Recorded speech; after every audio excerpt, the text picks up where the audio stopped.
Good morning, good afternoon, good evening, wherever you are watching in the world. Sean Driver with Brendan here as my phone's going on the blip, doing its thing. Stockport County, Wrexham on a November 16th at Edgeley Park. We just finished watching the atrocity that was the Exeter City, Lincoln City match. We'll talk about that more at the half, I guess, as I've had my fill of what was a horrifically officiated match. That killed the heck out of the game, and both teams walking away with a point. This one, far more fascinating, a delicious little appetizer. I guess, no, it wasn't a delicious appetizer. It was a horrible appetizer, but what we expect to be a delicious meal. In this one, a tasty snack. Edgeley Park, we know what happened here last year, 5-0 drubbing by Stockport. Ended up being the changeover that brought in Okonkwo as options were sought. Okonkwo not making the lineup for this one with the wrist hand injury. And so we can go through the lineup there. Brendan, thanks for joining us. You covered early in the morning as I took a little bit of time waking up. I guess the advantage is I forced my way to be awake and up and ready for this one. So for those who haven't been here before or haven't seen you yet today, how the hell are you doing? I am doing well. So far, like I'm awake up to this point. Hopefully I'll make it the next couple of hours. We'll see how spry Brendan is after. I mean, what was that? A 6 o'clock start probably for you this morning, forced on by me. Didn't have to wake up this early, but did, and then ended up having to cover for me as I comfortably cut some extra logs before I made the other match. If you haven't been here before, Sean Driver, I typically try to run about 3 different things. So the Who Are You series, which has been in abeyance, some hors d'oeuvres where I do videos talking about things that happen off pitch, as well as these watch-alongs, watch parties. So a pleasure to have you. Feel free to stay tuned for those now that I've moved into my new location and got rid of the boxes that are in behind. The world is starting to settle down, and I can focus more on all things Wrexham. So that'll be nice. Feel free to jump in the chat. It's odd. Maybe I might have to reload mine and pop out the new chat. Ruth, how are you? Tuglandi has joined. I'm hoping we get everybody else over from the other chat in earnest as we go through things. I guess the task for us is we can just jump straight into the lineups. And so if you have the lineup there, you can put it up. I can guide us through it as we watch the gentlemen in their raspberry swirls. That I'm gonna, I guess, just keep this one on. I'll wear the caramel one next time. The starting 11. So we know with Okonkwo out, we're gonna have Callum Burton getting the start. Chomp, our offensive specialist in goal, is going to be on the bench, and then on the back line, no changes. Max Kluwer, Dan Scarr, Tom O'Connor, and during the pregame, Brendan and I were talking about Louis Barry and what will be the answer as far as in the challenge for Dan Scarr, predominantly him and George Dobson, who's in the midfield. On the wings, Ryan Barnett. Who else do you put on the right side? And if you're Parkinson and you're looking at your lineup, I think he's the first person that you pen down in any circumstance. No blink of an eye, especially with Bolton out, but even with Bolton healthy, Barnett first person to go in. In the midfield, the Dobson was going to be a certainty. Obviously, with Louis Barry, he's going to be asked on 10 goals so far this year. Leading goal scorer for Stockport County, having himself a hell of a season. And he's been a bee in the bonnet, the kryptonite for Wrexham, a challenge, whatever idiom you want to use to define his role. And his relationship with Wrexham, he's had it, and he deserves the credit that he gets because he just goes about his business and just scores goals. And so we will see whether he has it for this one or not. Hopefully it's the latter, and he doesn't. But George Dobson probably going to be largely responsible for what kind of game he has and the outcome on this one, more so than most, which is probably why they have him featured in the graphic. Everybody knows we're probably looking at Dobson as being the most important of the 11 players on the lineup for this one. That's my take. Andy Cannon getting the start over Rathbone, Elliot Lee up front, James McLean on the left side. And then the big surprise, at least for me, is not Ollie Palmer starting, but Noel Mullen deciding to go with Jan Dadi Bodvarsson. Bodvarsson getting the start, the Bolton man, former Bolton man, who came in as a free agent. Interesting decision. We'll go through the subs later, but Brendan, as to what stands out for you on that one, what are your thoughts? I was looking more for Bodgerson in for Palmer, even though Palmer's been playing great. And I think you said it on the other cast we were just on, that you got two guys that are Bodvarson seems closer to a target man than he does, the sniper, the goal scorer. And he seems really adept at passing in tight spaces there, kind of Fletcher-esque, skilled movements with the ball, one touches and stuff like that. You'd think he'd be better paired with Mullen. I wonder myself, and I was wondering that I thought Parkinson needed to do this earlier. Not only is Mullen frustrated with himself out there, but he's getting frustrated at everybody else. If they don't give him the ball every time, if they choose to do something and try to score themselves, he's upset, especially if they don't score. He seemed to be getting mad when Barney went and scored last week. Once Barney scored, he was good, but he was upset he wasn't getting the pass quick enough. And he had Flint on him again. So he was going to get shut down as usual. So, I don't know. This might be a purposeful attitude adjustment move by Parkinson, which, if that's what it is, I hope it's effective. Yeah, it'll be. I'm curious to see how it plays out. It's certainly when as it comes to Parky and making bold moves, it's not something that you ever expect. He seems to go with what is he's conservative in his player selection. What's expected. This to me is a step outside of the norm. One's clearly not expected. He likes his scorer and his hold up guy, and now we've got sort of and a setup man and a hold up guy. But taller men, as you pointed out in the earlier broadcast, that for Barney to look to try and find somebody's head. Bodverson's got 6 inches on Mullen, I would assume. So it'll be interesting to see. Just in the comments, Bo saying that podcast was really good. Where's the money gone? I talked about it before. I do want to do a little bit of a deeper dive into that conversation. Probably the best episode of football-related content that I've heard in the last 5 years. And that's no disrespect to all of the Wrexham podcasters. It was a fascinating 30 minutes. And if you have 30 minutes in a drive or commute in the morning, after you're done here, whatever it is, put that on. It's the Charlton athletic manager who's talking about Wrexham and the good and the bad of Wrexham on the financial management side, and also what clubs do when Wrexham comes to town to try to take advantage of Wrexham's popularity for their own benefit. And so I'm a fan of Charlton's sports management. He has his finger on what I think was right is, hey, Wrexham's going to be who they're going to be. They've got the following. So how do we benefit from it as an opponent who's going to have them coming into our barn? Go ahead and watch that. Anything else? Oh, the subs, I can go over them. So we've already talked Howard in goal as the backup for Burton. Who played really well when he came in that second half, I thought, considering all the rust and the lack of play. I mean, he got called on in that matchup against Port Vale, and I thought he was exceptional. I don't want to see him. That's no offense to him, but I don't want to see him in this one because it means either Burton went out or Burton had himself a laugher of a game. But nice to know that we've got quality in the sub role if we need to get there. O'Connell on the bench. We were talking earlier whether EOC and when and how he finds himself back in, whether that's coming in for Tom O'Connor, whether that's spelling Dan Scar, but EOC sort of being usurped here by Mr. Scar.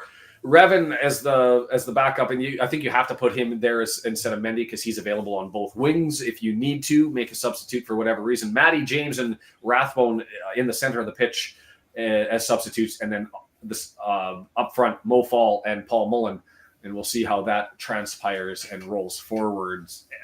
Generally, any thoughts that you wanted to add, subs or otherwise? I thought the Matty James one, I mean, I guess based on his quality and everything, you got to have him in there. I'm thinking he probably has a little bit more versatility in the midfield. We saw him more as Dobson's backup. and having him on the bench, I could speak to how important he feels Dobson is and how he wants Dobson to play hard. And knowing that if Dobson gets the yellow, he's out, maybe he's, it's a combination of if we're ahead, you want to protect him and you're going to need a replacement for him, or you want him to play hard. And if he ends up, getting hurt or getting a card or whatever, and you got to get him out of the game, you got the replacement waiting for him. So yeah, I'm glad to see him there on the bench. And again, like if we get up 2 goals, get Dobson out of there. You don't want him to catch another yellow. So yeah, for sure. As to the Stockport lineup, I mean, for me, the only question mark coming into this one was who was going to be in goal. I think for most of their lineup, you're going to see Fraser Horsfall on their back line. He's the rock back there for them, wearing number 6. You know that you're going to see Louis Barry. You're going to see Wooten. Those are their 2 goal scorers. The big drop off for them, 10 goals and 6 goals. And I'm going off of memory. I don't have the stats in front of me, but I'm 99% certain that's numbers. It's 10 goals for Barry, 6 for Wooten. And then after that, it's a drop down to a whole bunch of players who have 2 or 1 goal. They are not just the straw that stirs their drink. They're the entire drink. If you can keep them off the score sheet, you're largely in line for points. And so that will be the challenge in this one. Louis Barry has destroyed us in the past, single-handedly. I give him full marks for his quality, because I have to adjust this chair. Well, full marks for his quality, but I'm also sick of being impressed by him. So I'm hoping that Dobson and Scar are the answer that we need. We talked about sort of... you use the term Jekyll and Hyde. What's your take of Stockport coming into this one? And how do you determine what we're going to get, if you have any insight at all? Yeah, again, like we were talking on the other stream, the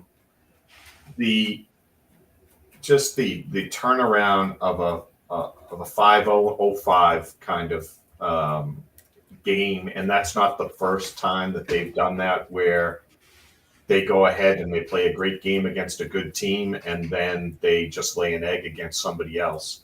And when you listen to their podcasters and fans, they're like, yeah, they're either all in or all out, and it's pretty much start to finish in the game.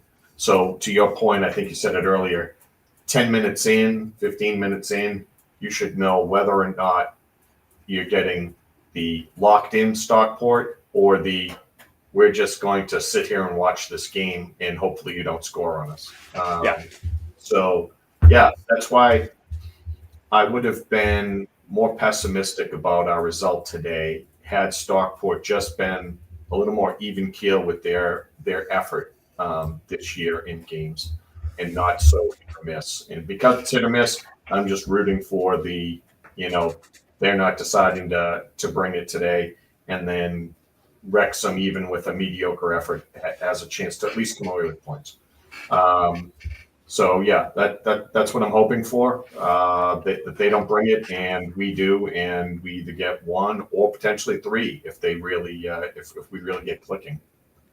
Yeah, no, it's. I'm with you on the. We should know 10 to 15 minutes in what we're dealing with as far as Stockport. So we'll hold our bets on the outcome, make a prop bet after 10, 15 minutes has gone through. To Ruth, I know that Brendan already answered, but yeah, Jason Smith went over to Wrexham for the Northampton and the Wolverhampton game. He messaged me while he was in the store and said, "Hey, do you want anything?" And I was like, "Yes, I'll take this. I'll take the caramel swirl." So he grabbed those for me, and we just had lunch last week, and we're able to finally connect and do that. And so massive thanks and appreciation for him. I will say that he said going to Wrexham was one of the best trips he's ever made. He said the people with Wrexham having come to Vancouver and getting to meet already a bunch of people, there were a dozen people over there that he was able to connect with. And so from Mad Al, from the girls, the sisters, from Jenny and her daughter, a whole number of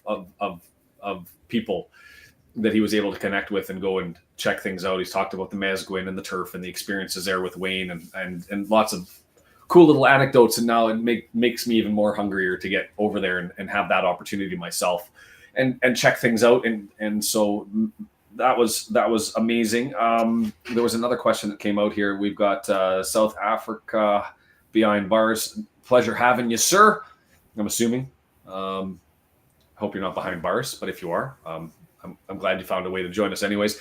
I've got the stats there from this one, and I've got the setup is not optimized. I'm going to have to look to the side while I put these forward, but I made up the package here as far as what we can expect from Stockport. And they are scorers. 3rd overall in the league for goals for, 10th goals against. But you look at their home record, they're 3rd at home for their goals for, but they've also allowed a ton at home. 11 of their goals against actually being at home. And so there's an opportunity for goals aplenty in this one. What I find interesting is if you look at the stats with respect to their shots on target, goals per shots on target, sort of traditional in what we've come to expect in the sense that we are an efficient club. We were at 44%. We slid down. I'm surprised that we're as high as 40% goals per shots on target, but that's probably because we haven't been getting as many shots recently. Our efficiency still maintains itself as the best in the league. Where we end up having, obviously, possession, a big difference, 7th overall in the league for them at 52.5% compared to our 22nd. We've moved up a spot to 42.9% and up to 22nd. But where I see the real difference is in that save percentage. Now, obviously, we don't have Ogonkwo, who 84.2%, that is tippy top of the league. And if you get over 80%, you're into like God territory. That's at a crazy save percentage. You need to get to 70%. That to me is the middle of the bar. So with Corey Adai, they haven't had it. They were sitting 65.9% after the clean sheet that Hinchliff pulled off for them against Bolton last weekend.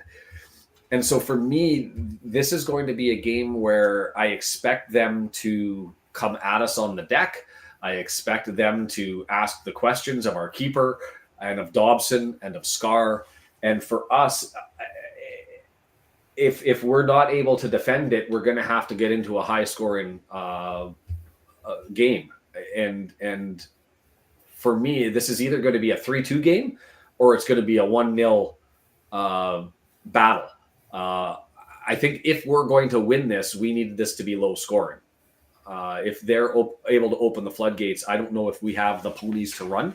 We're not clicking offensively to put up 3. I don't think, unless it's off set pieces, right? Yeah. Yeah, and I mean, I guess the inverse to that is maybe just a couple of bad goals. So we'll see. Hey, Dave, how are you? Nice to see you here. Appreciate you stopping in. Chris Phillips, giving his intake, on his trip. The people that are amazing. Meeting Wayne at the turf is great. Scoot at the Miners Rescue. Scoot is a blast, isn't he? Like I think one of the highlights of the trip of them coming is Scoot singing outside of the stadium. Just before we went into the game, and everybody walking by, and I don't think people realized who it was. Right? They were all like, "Oh, that's that Declan Swan song," and they're all kind of bopping their head and not realizing it's him. I don't know, but the night before at the the Welsh Hall, center there, where it wasn't just him and everyone else, like all the Wrexham people all flooded up and kind of all were arm in arm singing different songs. That was pretty great. It's interesting to me of the events that happened there, including the game and all that activity, is I think the Welsh Hall was probably is referenced to me by most, other than the game itself, as being the favorite moment of that trip. Was just sort of the intimacy of having 125 of us all in the basement having a couple of drinks and singing songs and having a blast. As we reflect. Yeah, all I hear is Chris did it at the turf, though. I mean, come on, in Wrexham. So yeah, that's fair. The Wrexham fans are in full voice, as to be expected. Man, this is going to annoy me this entire game. This headset is I'm gonna rip my ears out here. As if I get excited, I'm gonna pop an eardrum jumping up and pulling this as I'm at full tension. Just give me a second here and see if I can improve this by going the other way.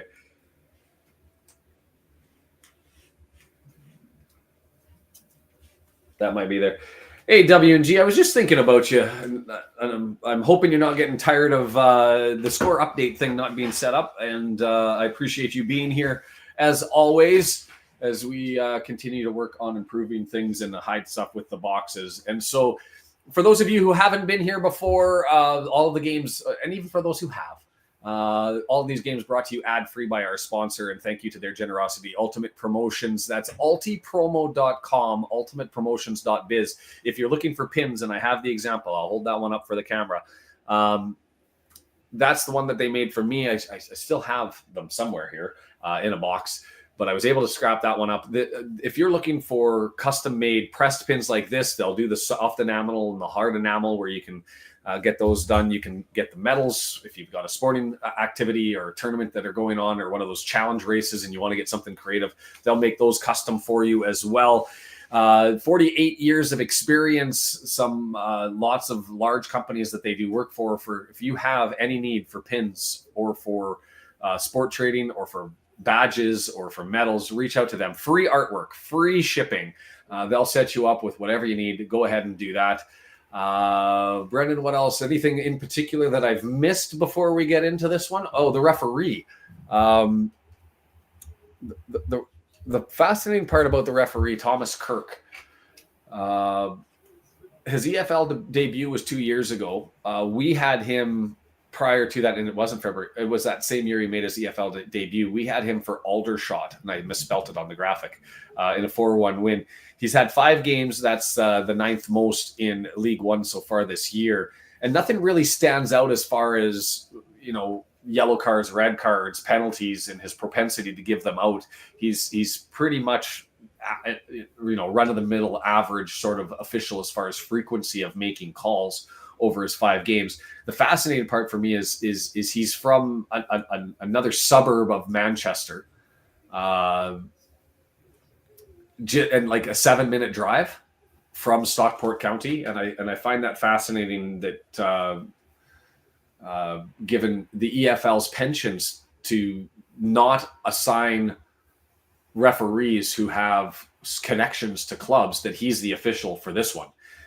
That can go 2 ways. Sometimes you find people that there might be a little bit of bias one way. Sometimes you find sort of a reverse bias. The official is cognitive of their relationship, and so they end up going the other way.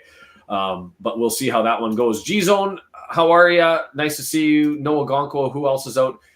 If you want the injury overview, the best summary that I found was the one by Racecourse Ramble, who posted the whole injury situation. And let me see if I can pull that one up here. Hi, Denise. Hi, Woody. By the way, I'm going to bring up the table behind you in case you want to go over and call out any other games. And by the way, Paramount Plus in their pregame, that's why I wasn't talking much. I was listening to their commentary. They highlighted Lee, of all people, to call out for this game. That makes critical player he is. So that makes sense when you haven't been following the club this year. Yeah, they just said, oh, he's like second leading scorer or whatever, blah blah blah, and I'm like, he hasn't scored in a goal in how long? So yeah, not great. Fascinating there. As to the injuries, the question was asked. So Ogonkwo 6 weeks, and I'm getting audio, but I still haven't heard from Mark yet. 7 minutes before the game time with the preview stuff on the iFollow. So no insight, because I'm just getting the Stockport players entered in. Ogonkwo's out 6 weeks expected. Boyle is out 5 weeks. Bolton is out for 5 weeks. Jones is out for 2 weeks. Evans is making good progress and maybe getting closer to a return, so that's good news there. Fletcher has had a setback, and we don't have a timeline for him, and Marriott out for 4 months. And so the physio guy is getting a sample as you watch Ogonkwo go in, holding do I call it a clutch? Is that what Is that what I call that? We'll see. Man, my neck is Shower hurting. kit, the bathroom kit. Yeah, so his wrist looked healthy there, and I said this during the pre-match, and I'll say it again. One of the best banter moves played on Twitter was a fan who, in the response to the Ogonkwo injury announcement, put out the Deadpool scene from the very first movie where Deadpool's sitting there with the injured wrists and and doing the whole rotation thing, and I thought that was pretty classic. So Lee of all people, Deandra giving you comment there.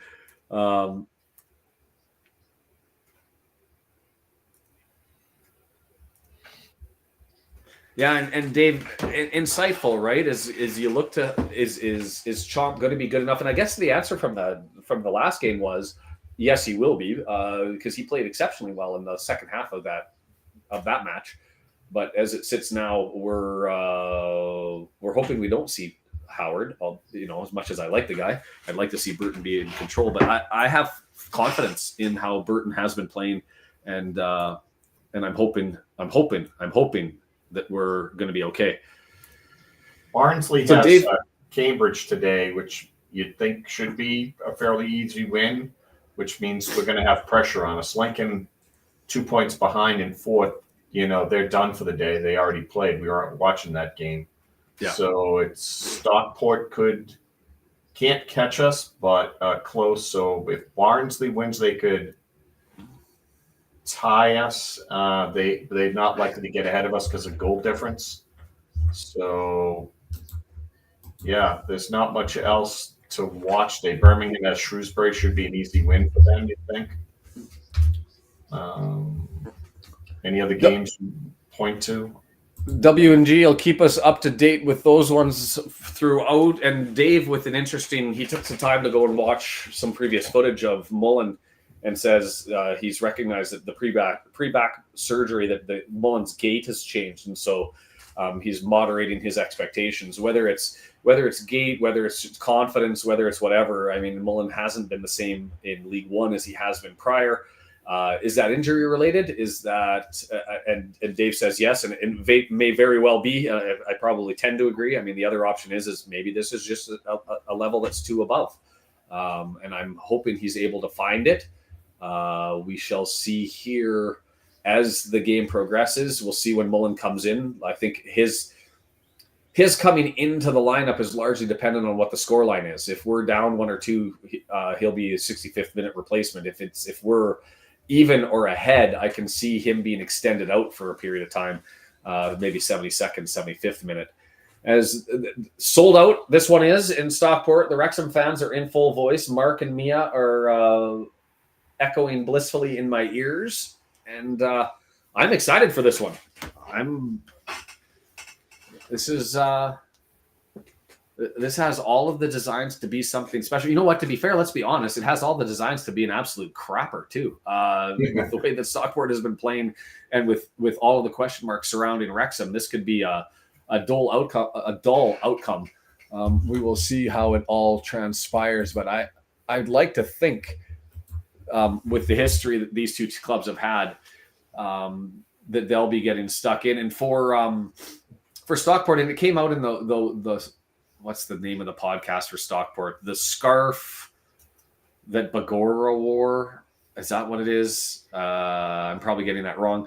But they had Tim from Fearless and Devotion in on that one, and they were talking about the rivalry that Stockport they consider this to be close to a derby, close to a rivalry. Tim downplaying it, that says it's a competitive rivalry for sure, but it's just never has hit that level. And I think it might be a measure of disrespect. Stockport saying, "Hey, we pipped you to the championship twice in the last 3 years. How come you guys get all the recognition and we don't?" And so their feels might be hurt a little bit. We'll see how that all transpires and plays out. I'm getting comfy. The only thing that's uncomfy is the setup with the audio, and I don't dare turn the camera and cuddle closer to my laptop or to my computer. I had to. Yes, and that is exactly what's happening. The flag is hiding the boxes, and the door, and we will see what happens. Oh, Mendy's away as well. International duty. He's off to Gambia, so he won't be in the lineup. So we will see how this one goes. Man, I'm going to have to figure out something. I might just set this down for a second before I rip my ears off and see if I've got a longer cord while we're chatting here. Because this is going to be I'm going to end up with a bad back trying to eke over and figure this one out. Sitting there, Mark going through the lineup, the fans, both sides in full voice, the Cheadle end large in display at Edgeley Park in Stockport. Unlike our League Two promotion brethren in Mansfield, who have a great history to their stadium. I've just never been a fan of the maintenance and care. What do you think about the fact that we've worn the home shirts now on 2 away games? Are they trying to, break the rhythm up because they did okay in Port Vale, that they sticking with the home shirts on away games, or what? I think it's just branding myself. I mean, I don't think there's been anything that's come out of it as far as their capacity, their ability to play in red or otherwise. I think it's just branding's better. I haven't noticed the statistical abnormality in that playing in red makes them play better. But if it works, it works. Yeah, John Lane's calling out. I think he's interested and excited to see more of Budvarsson. I think a lot of us are. As we get ready to start, I'm going to throw it to you in the one shot, but I'll stay audio off. Perfect. I'm going to swap a mic over. You're going to play that I don't mess up the audio there, and I can still hear Brendan in the background as we're getting to get this thing underway. And thanks, W&G. Yeah, no, I've the creative flag that I had, and I've actually got 2 of them. You want to call it out, Sean? They're about ready to go live here. Yeah, I'll go ahead and do that as Bodferson there, and we're underway. Wrexham going from right to left on your computer monitors or TV screens if you're putting up there. Stockport from left to right and scooped all the way down. And Barney's going to get an early throw about 10 yards out. Or I said 10 yards, 18 yards out. Gets it back to Cleworth. Back to Scar. And TOC. The camera angle on this one, very close, which I like. Let's see how they do. Into the area. Palmer with an early opportunity. Knocks it down. Gets it to Bodferson in the area. Oh, the bicycle kick attempted over top of his head, but it goes far to the right and it's easily knocked down. Come on, Wrexham, indeed, Deandra. Smash that like button if you get the opportunity down below. Oh, we've seen that a couple of times, and impressive by Bodferson to be able to pull that one out. And I say not the striker, he's the setup guy, but with the early opportunity there as Hinchliffe gets it. And where are we? Let me get my house all set up here. Oh, wow, Wimbledon already up on Barrow down in League Two. Interesting. And Cannon all the way forward is we're coming out gangbusters to start. Barney with it. 19 yards out, Cannon draws it back. Cleworth with it, looking to enter it into the box. High, looping, looking for Bodferson. He's getting a hand on the shoulder and pulls him down. And McLean not able to get there as it's thumped away and cleared. As the start is a good one early. Pressure. 85% possession, as Kim would say, this isn't a good thing. Too much possession, a good thing, not a good thing for us. We'll see how we hold on. Buck the trend. Scar with it. Long ball, searching for Paul. Too far. Yeah. No, he got to. Oh, McLean gets wiped out.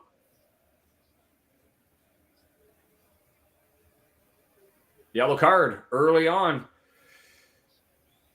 Southern Hales, that's the old classic hockey hip check.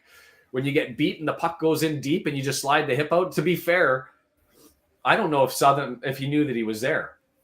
I think he knew he was there. He backpedaled. Yeah. He knew he was there. He knew exactly what he was doing. From the one angle that I saw, it looked like he wasn't moving and got clipped. When you see the reverse angle, you can see Southern Hales backpedals about 3-4 steps and gets into the way of McLean. So he knew he was there. As it turns out, yellow card for him. 2.5 minutes in, TOC on the ball, left-handed free kick coming, lots of red jerseys in the box. Let's pot one early here, lads.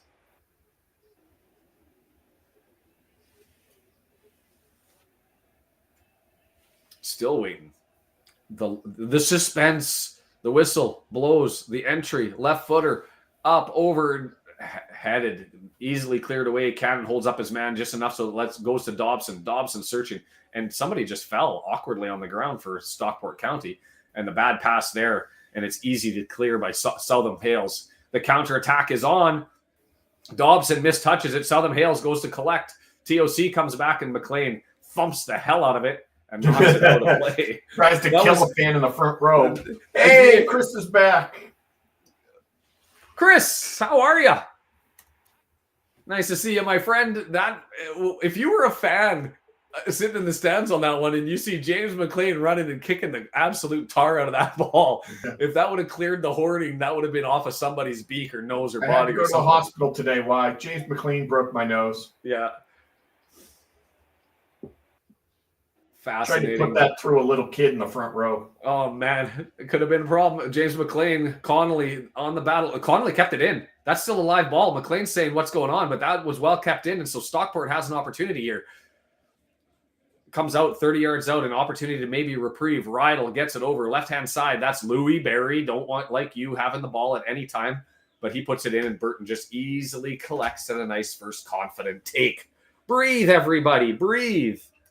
I'm great. I'm awesome. I'm in a new house and I'm building my little kingdom. My kids are having a blast. Actually, you know what? Watching that on the replay, I think that did go out. I think that Connolly didn't save that one. Pretty darn close. Like a beast. Oh, hard tackle. Watterson wiped out, and he's over against the hoarding. Another yellow card today.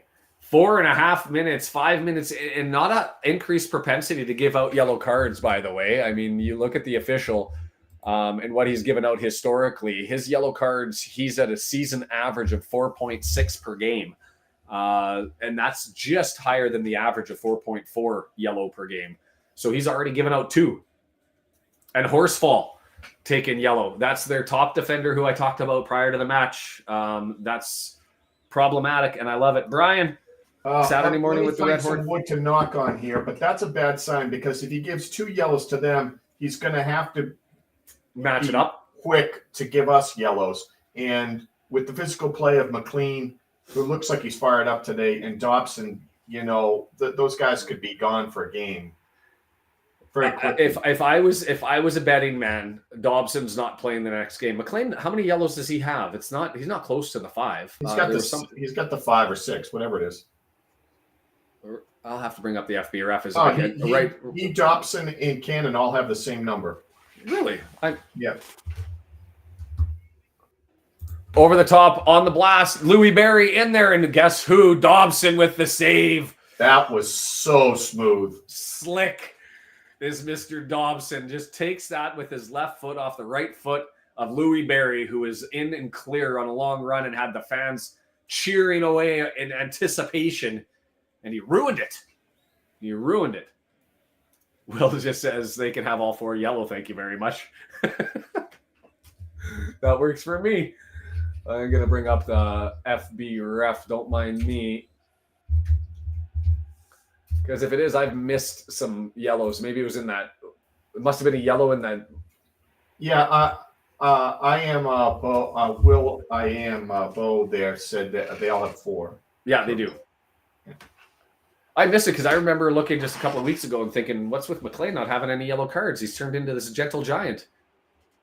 Oh, and now Stockport screaming for yellow cards already, and the fans giving out the Bronx cheer to the official. That was a foul, but it wasn't a yellow. Thanks, guys. Appreciate that. I just enjoy having the community and getting to know everybody and their takes, and the community continues to grow. And I'm excited to have more time as Stockport has it and gets it in. That's Pye over on the left-hand side. He's going to draw it back. It skips out. Horsfall goes to Connolly, advances it forward, and it's cleared on back. This is now Connolly who stepped forward. Gets knocked out by Lee, and it'll be a throw-in for Stockport County, 30 yards away from the goal.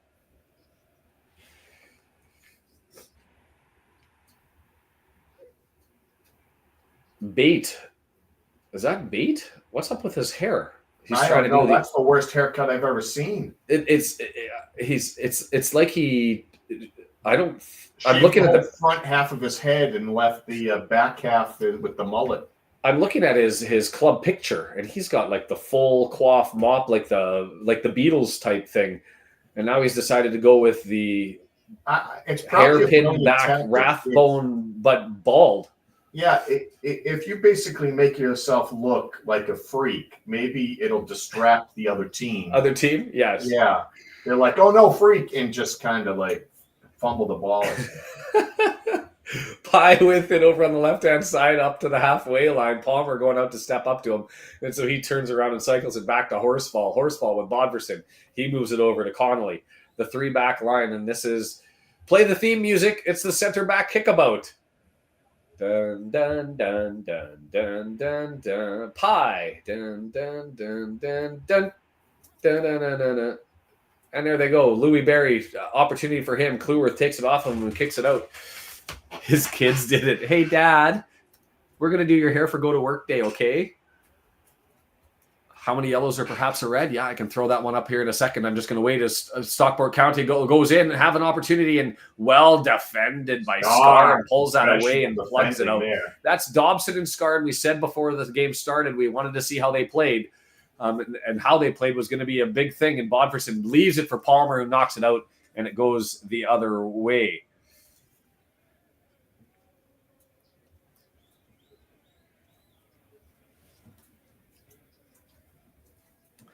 On the counter-attack in response to them with the long build-up, and that's sort of what we can expect in this one. And we're going to get the poll started here slowly as I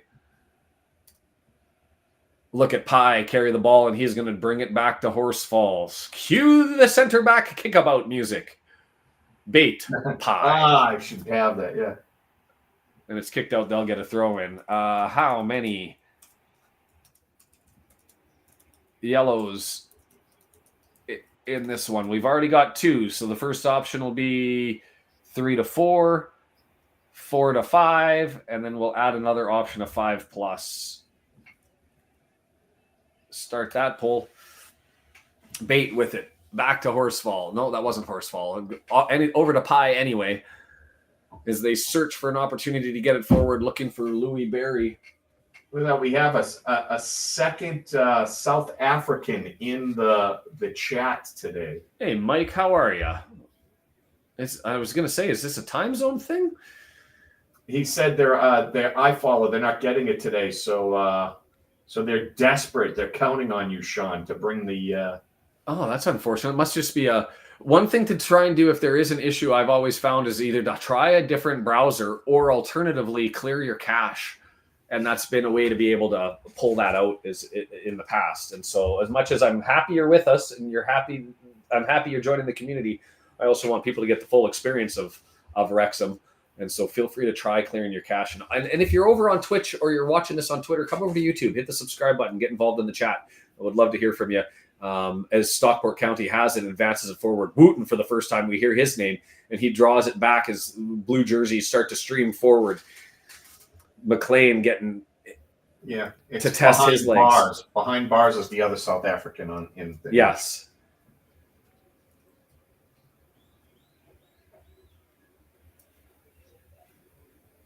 If Pie isn't wearing number 3.14. That's awesome. Dave bringing it early. Jeez. 15. What's the next digit? 15, yeah. No, he's wearing 15. Oh. What's the fourth digit in Pie? It's 3.1415, right? Oh, 3.1415. All right. I think. I don't know. I'm not enough of a math geek to know that, I guess. Yeah. Dave's going to be hungry all game thinking about Pie when hearing Pie.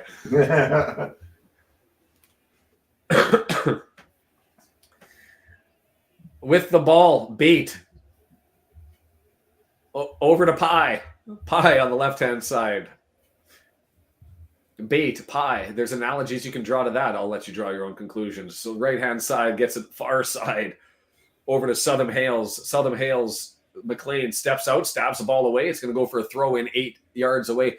Fairly even so far, and what you'd expect as far as possession now that the first 5 minutes, the last 7 minutes as we hit 13 minutes here, the last 7 minutes, 8 minutes has been what we've expected is Stockport County with the ball, Wrexham in counter-attack. No real threats either way as that one's entered into the box and cleared.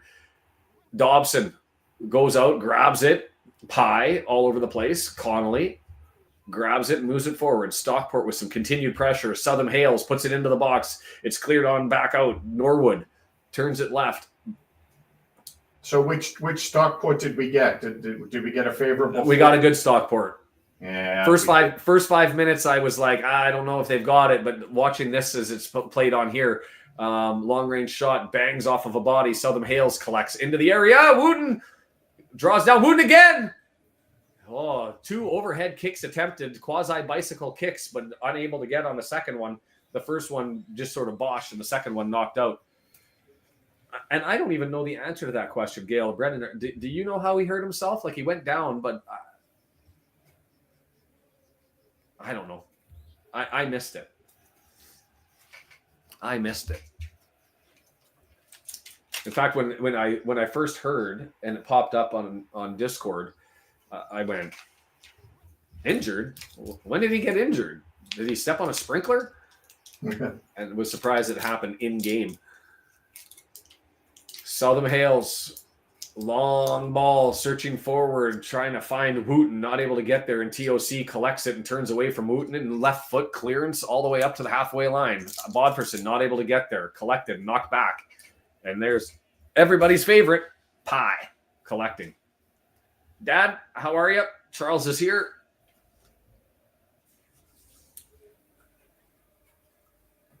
Bait with it, halfway line. And I'll give Stockport County credit. We've seen worse center back kickabout than this. They are at least looking to pierce the red wall. If you're not, you may not be seeing it because you don't have the Paramount Plus, but it is a little choppy. The frames are a little off. The ball seems to be jumping a little bit as it travels in the air. Oh, interesting. So there's glitches everywhere, and of all things, it's iFollow carrying the day. Short range goal attempt hit his hand and he immediately went down. There it is. Outstretched arm went out from a corner after a save. Thanks, guys, and I missed that. Yeah, the iFollow streams ahead of Paramount. Paramount's been falling behind slowly. All right, 15 minutes and 45 seconds just passed for me. Another reminder wherever you're watching. Hi, Jeannie. Nice to see you. Hope all is well. Is if you are ahead of us, because there's some latency on my end getting this out through YouTube, and you see a goal, just keep it to yourselves. No spoilers as we go through. And it's Wrexham with a little bit of control, looking to try and get it to Bodferson. Not able to. Cannon knocks it down to Barney. Barney looking for an option. Far post, looking for McLean. Too far away, and McLean able to collect it, though. He's got Southam Hales. The boos ring out as he touches the ball. Lee with it, flicks it forward, tries to get it to Palmer, and Palmer leaves it, and it's collected by Hinchliffe. No threat there. I think booing McLean is a mistake. He seems to do better when the fans are on his back.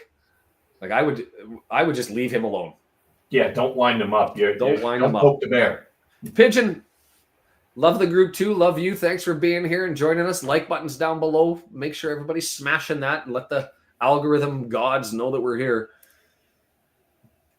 Don't even have the game. RKO, that's the issue that I was having before. Try a different browser or try and clear the cache. If you've got iFollow and you're not able to load it up, I never had an issue with that today, but I know that that's cured it in the past. So, Pie. I don't remember. WMG gave us a score. Cambridge 1-1 with Barnsley. They got fireworks early. Oh, and I will take a draw or better out of that one. If Cambridge wants to knock off Barnsley, I'm here for it. I'm here for it. He does love a good boo, doesn't he? Early, so. Bait with it, right hand side. Excuse me, up to Collar First time I've said Collar's name today, 18 minutes in. It's the center back kickabout. Bate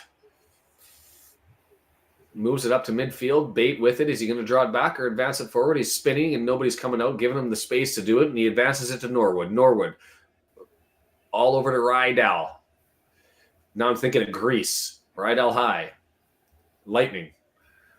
Bate with it. All 35, 40 yards away. I mean, they're slowly creeping forward, but not able to get there. Barry has moved over to the left-hand side. He drops it back to Bate. Bate. Norwood. Bate. Stepped up. Kicked forward. Nothing out of it. A whole lot of possession. What was that, about 90 seconds? Yeah. And it all results in nothing. W&G, another update. League 2, because we only got 5 games going on, so appreciate covering that one. Accrington going equal with STFC. Burton, not a good restart for him. Just too far down the pitch, easily headed backwards, and Hinchliffe able to collect. What's in the notebook? Oof.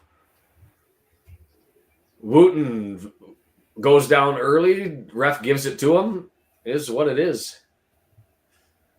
Bate with it. Right-hand side, gets it all the way over to Southern Hales. Hales, 30 yards out, draws it back to 40 yards out, and it's collected there by Connolly, who moves it on to Horsfall. Horsfall searching. Palmer comes out and makes him play the ball, and it gets over to Connolly. Connolly, back to Horsfall. Do. Pie. Do. It's just, I'm still going. Horsfall. Pie. Barry. Challenged by Cannon. Stab forward. Bodferson. There we go. Moves it forward to Cannon. Barry's in his back pocket. Pulls him down. Yellow. Into the pocket we go. And the referee's just raising his hand saying, what are you doing? So that's 3 players now on yellow. And all of 3 yellows, to me, are legitimate. I mean, Cannon had him beat. That was soft. Okay, Cannon went down early. But here's the thing. You ask the question of the official. Barry's behind the player. He puts a hand on a shoulder and a hand on a hip. Did Cannon take advantage of it and go to ground? Absolutely, he did. But you put your hand on the shoulder and a hand on the hip with a player running away the other way. Like, that is textbook definition yellow card. Like, can I change my vote to 5+? I don't know. You tell me. I've never voted in my own polls because I can't. So you tell me if you can change your vote.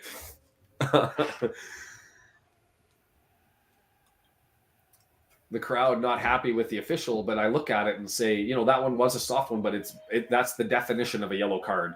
Right-footed. Here it goes. It's a bullet. Far post. Scar tried to get up there and had it. Couldn't get enough on it, and it goes harmlessly to the left. 21 minutes coming up and approaching on the clock. And there's the mark at 21 minutes. Thank you, W&G, with the scores. Absolutely is Cheltenham up 2-1. Is that Mr. Young doing his thing over there? So what I've seen Wrexham do is from that distance out, they usually try to head back across the goalie to the other side. Yeah. From left to right, get the goalie moving and get a better chance of a header from a closer distance. He put a lot on that. He just couldn't redirect it. I don't know that you're going to score from that distance with the header. Yeah, I don't know. I think if he had enough contact, I mean, test the goalie, who knows? But I don't think you had the opportunity to get that back into play. It would have been a tough one. I think the only option he really had was to try to direct it towards goal. I guess you're right. One down. To cut it back where it would have been helpful, it would have been a significant cutback, right? So I got panicked there as it was headed back into play by Barney and landed on the foot of Barry. But Barry decided not to continue to advance it forward and drew it back to the center backs. And so as a consequence, we do the center back kickabout, which is far more advantageous than what I thought Barry was going to do, which was advance it forward and take advantage of things. You cannot get his name out your mouth. Like, he must feature in all of the nightmares. Crying in the background. I hope my wife is able to get that. It's the situation for me is the new house. I don't know what's going on outside of the room anymore because I'm in a completely different room. You need some cameras. Get the whole security set up. You can see everything. I have them. It's just not set up for me to bring up the old nest. So I'm just going to have to put some good faith in it. Our two new cats, they'll protect them. There could be a burglar in here. I'd have no idea till they came through the flag.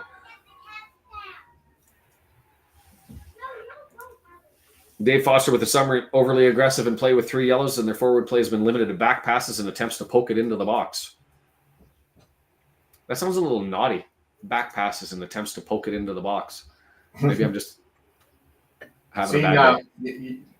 You're bringing the smut. It's usually me with the little innuendo. Innuendo all over the place. When you got a guy named Pie and another guy named Bait. Elliot Lee, nice little drawback there by Horsefall. No, not Horsefall, by Conley anyway. Gets it forward and it's cleared out. Barney, not far enough, and then there's an opportunity and it's blocked. Handball. I didn't think that was a handball. I thought it was a head, but there it is anyway. Beauty. Louis Barry. Chalk it up.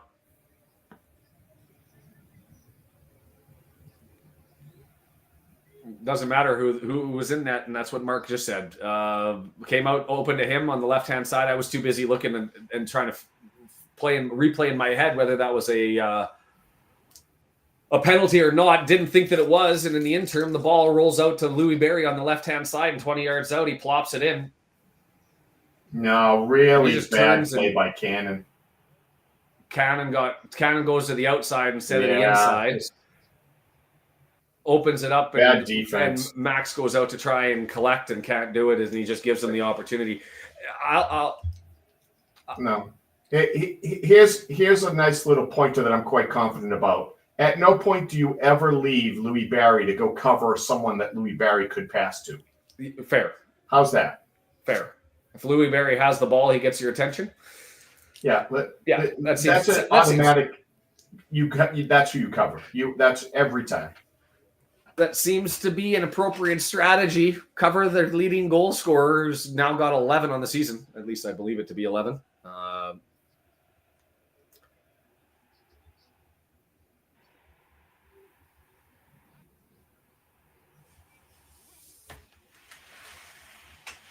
TOC with it. Scar, lots of time left in this one. Haven't really had many as far as opportunities going forward. Palmer stepping up over top. I mean, it's been possession in a sort of muted counterattack so far.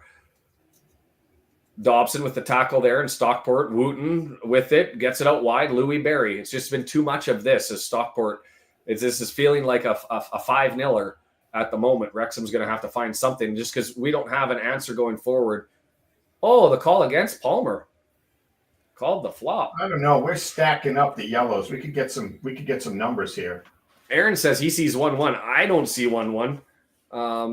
5 minutes we came out with the pressure, and ever since then, it's not just the possession that's the issue. It's that when in counterattack, are we finding anything threatening? And we had, other than the Bodferson bicycle kick over the head kick attempt, we've had the Scar flick on, and just not much building. And interestingly, in this one, where we've had trouble in the past, it's been connecting to the midfield and building. I don't think it's the connection through the midfield and building. We're not getting it up to our forwards. And so we'll see. Stockport turned it up looking for a kill shot and a 2-0 lead. Yes, Dave, that's a fair summary.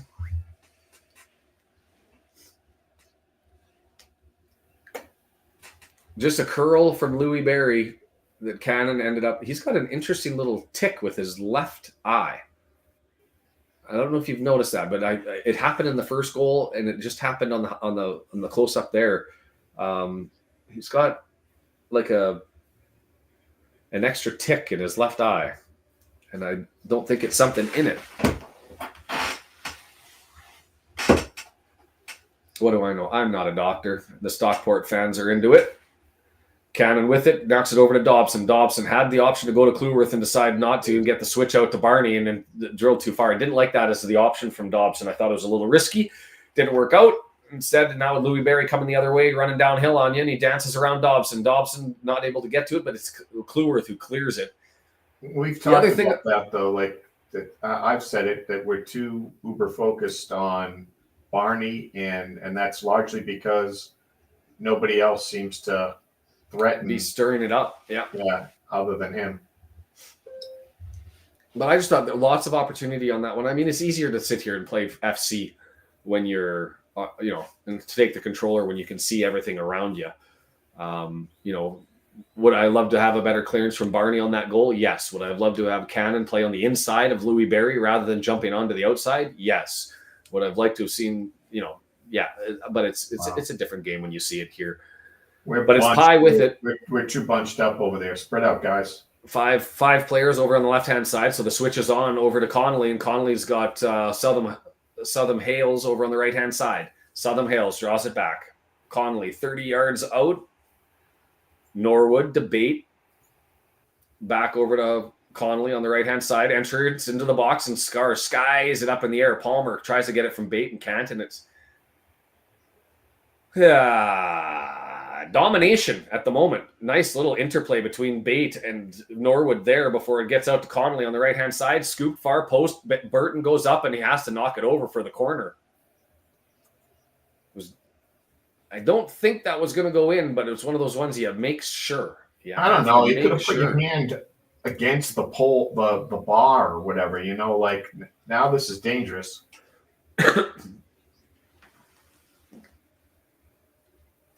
Left-sided corner coming for Stockport, 29 minutes in, and it's been 15 minutes of domination by Stockport with no reprieve. In swinger, right-footed. Here it comes. Deliverance. Far post is where it's going. Palmer's there.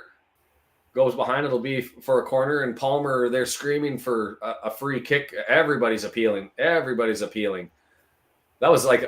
a whole lineup. Six players running by the official. He was out of bounds. I mean,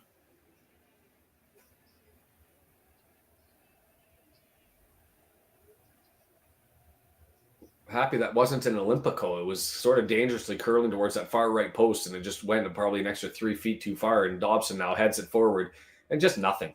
We don't have this connection from midfield forward is just non-existent at the moment. Yeah, I was going to wonder if the ball, Lee's even touched the ball today. The Chickens go up on Colchester. 26 possession, just not enough. And it's not just the nature of the possession. I'm okay with low possession if we're connecting and going forward and having some sort of threat. But right now, and it's the first time this season where I put the blame not at we can't get it to the midfielders. We can't get it from the midfielders forward. It's all stopping, and there's Lee. What's the purpose? What's the point? There was nobody there. There was no pressure on him. No pressure. No, I'm with you. No pressure on Lee. Nobody there to put it to. He's clearing it from 30, 35 yards away. Where you're 30, 35 yards away, take a chance and have a spin on the ball. Instead, he just thumps it high in the air and just gives away possession. That's okay if you're up 1 or 2, but for sure. Down 1.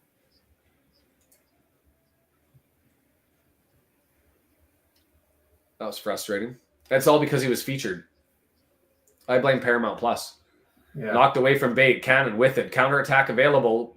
Bodferson flipped up towards him. Gets up in the air. Skies it. Goes to ground. A little bit too easy going down there. Barney dancing. Maintains possession. Pushes it forward. They put the flag up. I didn't think he was offside. I don't know.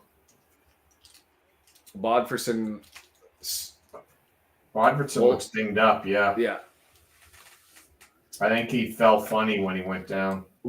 I'll be honest, I think that was what we were talking about in the previous match about when you throw yourself down to draw a foul so forcefully that you end up causing more of an injury than you would have if you just let it be. That's I exactly think he tried to milk the injury on his hip or small of his back. Yeah, I think he threw himself down to the ground harder than the tackle was, and he injured himself, or at least contributed to it. Oh, I've lost me chat. Oh, it's kept in. Trouble in the box. Blocked, and it's going to go to a corner. Scar able to get his foot in front of that one as it was kept in by Collar, and he turns around and set it up.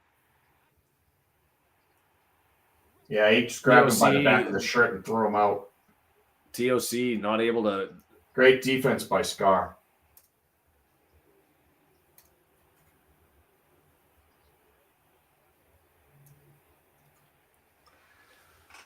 So right-footed in-swinger coming. Thank you for subscribing. Cryptid, appreciate it. 2-1. Accrington goes up. Thank you, W and Cheese. Near post, headed away. Missed who got that one away, and it's now all the way out to the left-hand side and entered back in with a right footer, and it's headed on, and Burton save. Oh, ah. 2 saves, 1 on Horsefall. Missed who the first one was. It wasn't cleared. It got headed on, and they had 2 opportunities, and it'll be another corner on the other side. Man, we are getting smoked right now. Absolutely smoked.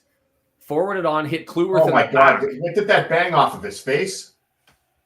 The second one I don't know, but it's Kluwerth's shoulder that put, and the save had to come. No, arm. And he made the save, and right off the belly of the hip, and it's headed forward and go out. Burton's going to collect. May not be a possession team, and we may like to counterattack, but at some point in time, you just have to hold on to the damn ball for a little bit and get some breath. Pull the wind out of their sails for a bit, because right now this is downhill all one way. Well, we're hoofing it. We're hoofing it down. Who was it that commented early? One of the Red Horde. Hoof. Palmer knocks it down. And the nice thing that they've been doing, to be fair, and beating our midfielders at, and that was a perfect example of it there by who was it? Collar coming back. Is their midfielders, when we hoof it down, they know that our forwards are going to be playing it back to the feet of our midfielders. And so they are beating us to the ball. That was Collar who got on the inside of Lee and was able to easily take that possession. So need to get a little bit hungrier for the ball.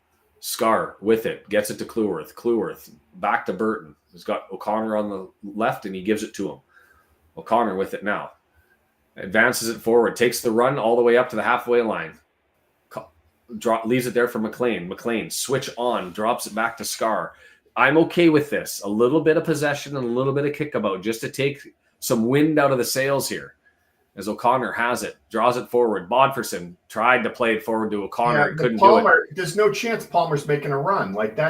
I don't think it was to Palmer. I think it was to O'Connor down the left-hand side. Oh, maybe you're right. Trying to slip it through. And Barry with it now, left-hand side, has Kluwerth, dances to the inside, gets it out, cross into the area. Scar stabs it. High ball going the other way. Bodferson goes out and heads it on, and Palmer goes to collect. Palmer all by himself, waiting for support. Numbers coming to him, so he draws it back to Barney. Dobson. He's got Lee, doesn't find him. And then he gives it away, and Palmer. Free kick taken quickly. The fans wanted a yellow card there. I don't think one was there. For that? Come on. No, I get it, but they're feeling aggrieved. He handed and grabbed his hand for half a second. Their level of loathing fuels them. They hate us, which is true. I don't think they've struggled this season. They've been hot and cold this season, and when they're hot, they're hot. And right now, they're hot. But Louis Barry with it gets pulled down. Fans scream for a penalty. I don't think there was much in there. Really? Pulled down? Lose ball, go to ground, try to draw penalty. That's scripted. They're up 1-0. They need to shut up. How about even if it was tied 0-0, they could shut up. If Wrexham was to come back and win this 2-1, they'll say that the referee fix was in on the ref, that Wrexham blocked the ref, instead of the fact that they've had point blank chances that they blew. Well, that's the flip side. Is this could be 2-0 if not 3-0, and they haven't put us away. And so we'll see how that's always dangerous. That's when you usually get those comebacks, when the other team wastes their those opportunities and they let you hang in the game. Oh yeah, there's nothing in that challenge. Barry turns here and then he loses the ball, and there was no foot in on that. He stumbled, and that was all on himself. I mean, that would have been a penalty in the last match that we watched because Yeah, he was calling most everything. definitely. Man, that was horrible. Someone sneezed accidentally. Foul. Parsnips. That's how I'll remember that. If we ever see Parsons getting named as an official, I'm probably going to not be watching that game. Brendan will be covering the match. I'll have to dig up another 30 or 40 flop gifts just to prepare yourselves. Yeah. Just have a dancing parsnip as a GIF as well. Rydell with it, looking to kick it high. Rydell high into the box, and it's down. Right footer! Smashed over top of the net by Norwood. Struck hard, clean, trying to get the curl, and they've got all the confidence in the world. Like you look at them after even that missed opportunity, it was like they've got so much control of this match that they're not bothered, even after a miss like that. Disturbing. The Wrexham score. I don't know how Wrexham is doing down south, 8th tier.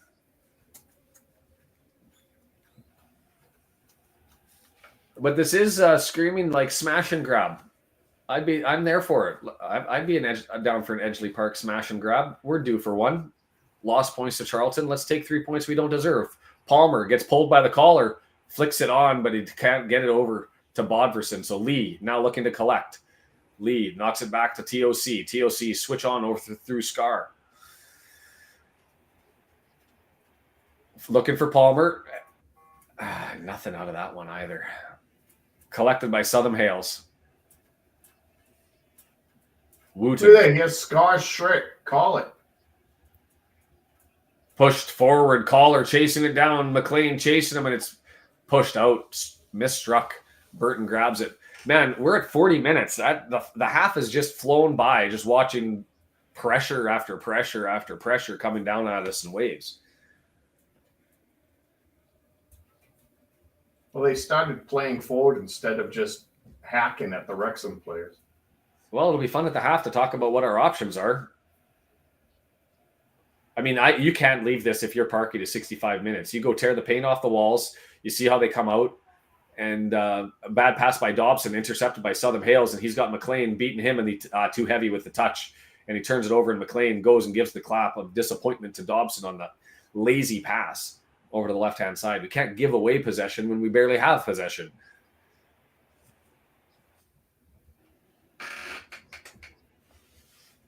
Who's that number 12 there?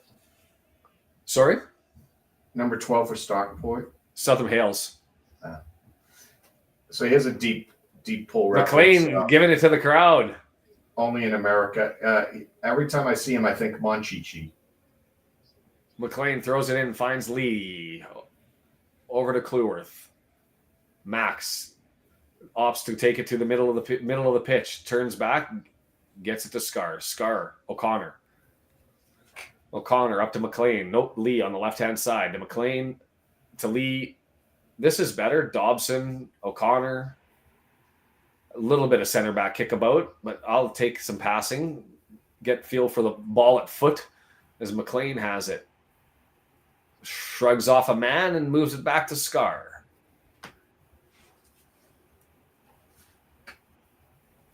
Dobson, nice little spin on Collar, and he's opened himself up, and TOC goes to fill the gap and leave it for McLean. Connor directs and says, no, I'll give it to Lee. Lee, heavy touch, but he's able to save it. Yeah, Palmer's going to slide over. Come on, there it is. Recovers, and he's got McLean and O'Connor to the left side. Instead, he opts for Palmer in the middle. Palmer over to McLean. Cross coming into the box. Far post. Nobody there. Headed back in. Barney can't get to it, but is he able to keep it in? Cannon to Barney. Barney, 2 men on. Turns, edge of the area. Finds Cannon. Cannon now looking to beat Bate. Can't do it. Draws it back to Barney. We're now 20 yards out and looking to recycle, and we'll pull it back. Dobson, missed touch. Come on. Gives it away. And then tries to get the tackle in, goes to ground, and nothing. Hi. I like all the buildup. I don't like the fact that that's the second pass in 7 minutes that Dobson's just given away possession. He's not sharp today. No, he did have that really nice tackle and desperate one on Barry where he would have been open and clear. But offensively, he's had two sort of, do I call him egregious? Oh, wow. Went down easy. Free kick for Stockport.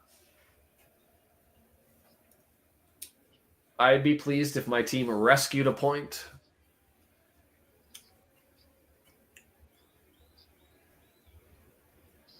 We're singing songs in the chant. Barrow goes even on the Wombles in League 2 as it's back to Horsefall. Mark and Mia talking on iFollow about the luxury and benefit of if they can get to half only being 1-0 down. Oh, beautiful. Burton coming out and stealing that one away from Rydell, as that was a nice little flip over top of Cleworth to get that one through. Wooten flicks it on. It wasn't over Barney, it was over Scar. Gets it there, and Rydell not able to get there as Burton comes out and appropriately challenges, and it'll be a corner from the left-hand side. Get us to the half. See, that's another thing. I'm used to, you don't, hockey code, you don't touch a goalkeeper. It's Burton comes out, knocks that away. Lee helps it on, but not far enough, and Bates able to collect it. And Lee, the chase is on, going all the way back to Southern Hales. So watching Collar putting his hands on Burton. You touch a goalie, you get punched in the face. And if I was Dobson, even though I'm tiny, and I saw somebody putting their hands on my keeper, I'm ripping them to the ground. I don't care if I'm suspended for the next game. McLean that's a bad pass on the switch, trying to find, that's the second pass we've seen in the first half, desperate to get it out to Barney and giving up bad passes in trying to do long switches or quick plays when the pass just isn't there.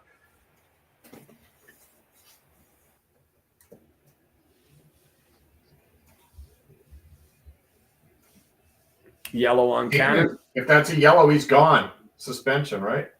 Yep. Cannon's missing the next one.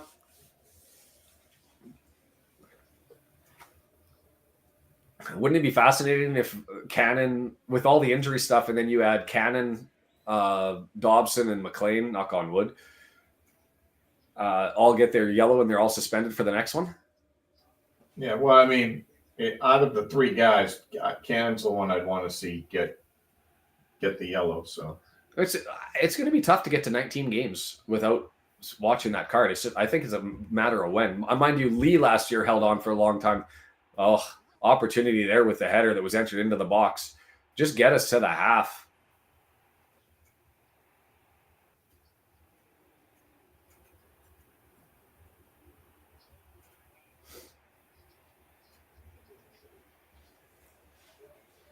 Oh, 1 minute of added time, and it's basically all been spent at Burton's foot. He'll get this to play, and we'll get to the half, and we'll deal with it. Yeah, he's thinking, I never should have said, I really wish I could get some playing time. There's the summary. He's getting all the action. Aaron Wood with a summary for the first half.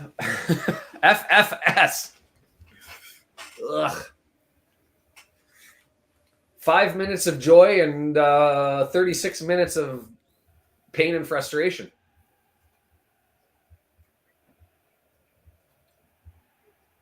Yeah, I'm just watching Cannon there. To be fair, I don't think it was intentional that he went. He just got turned and overran. I don't think he was looking to try and anticipate a pass. I think he just overstepped and overran on that one. Vinyl, it's all your fault. You showed up late. We blame you for the Wrexham looking like. Do I say they look like garbage, or was Stockport just that good? Brennan, what's the answer to that question? A combination. Yeah. I would say, there's been plenty of bad passes. We called out O'Connor with a bad with Dobson with a couple. Lee just booting it down. McLean with the left foot switch. Going to nobody. They once they got on their back foot, they were just panicky the rest of the time, which kept them on the back foot and made Stockport look even better and emboldened Stockport to bring everyone forward and get a lot of great opportunities. Burton's been awesome, and we've been also kind of lucky. So, yeah, I mean, if we get out of this with a point, I don't know that it makes up for the Charlton game, but feel lucky if we come back from this. I'm thinking you're going to have to very much like we called out the Lavarson Palmer mix just isn't going to fly. No. And now with Lavarson potentially dinged up from pulling a Paul Mullen flop of his own, he hurt himself. He hurt himself.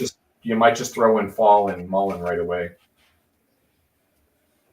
Yeah, I gotta do something up front. I mean, the concern for me is it's really the midfielders with the missed passes and the struggles that have gone through. Just if you've got the stats and they're coming up, just to walk through them.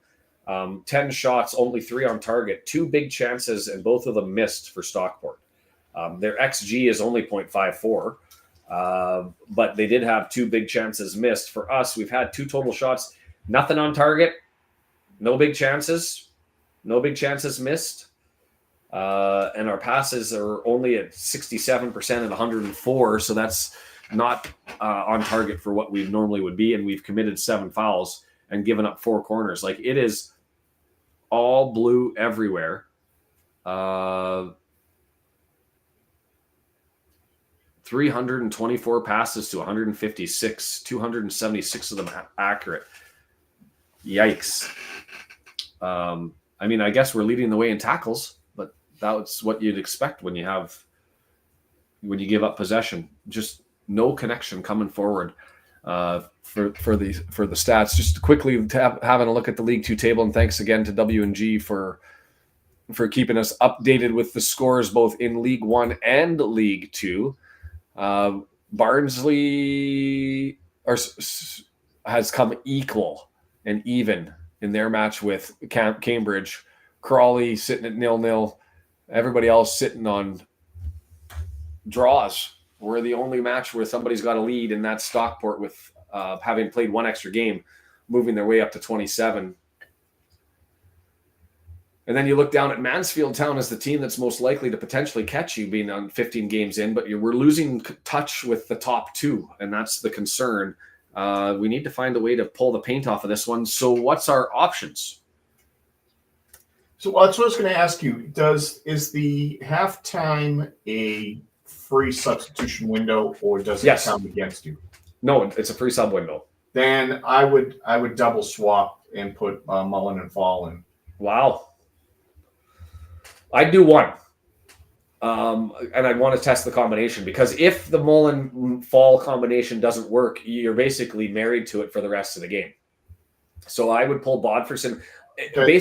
Based on performance today, I would take Palmer off and leave Bodferson on. But with I would love to leave him on. I just think he may be hurt now. Well, that's just it. I think he hurt himself throwing himself to the ground to try and draw a foul. Yeah, that's why I'm saying just swap both of them. Palmer's going to get out of there. He's killing us. Yeah, so I still, even though Palmer hasn't looked solid today, and he's the definition of Stockport this year, hit and miss. When he's on, and when he's off, he's off. I would put Mullen on with Palmer, and if you didn't stir anything by the 65th minute, then I'd put Fall on. Let us know your comments in the chat. And just a reminder, if you're watching us on Twitch or over on Twitter, make your way over to YouTube, youtube.com/@theredhorde, or you can just Google @theredhorde and you'll find us there. Jump on over and join the chat, and we'll see where we're at. Yeah, and Woody, it has been shocking speed, and it's to be anticipated, and I'm confident with our back line and handling the pace. The issue is when you don't go the other way and counterpunch at all, you're not going to win.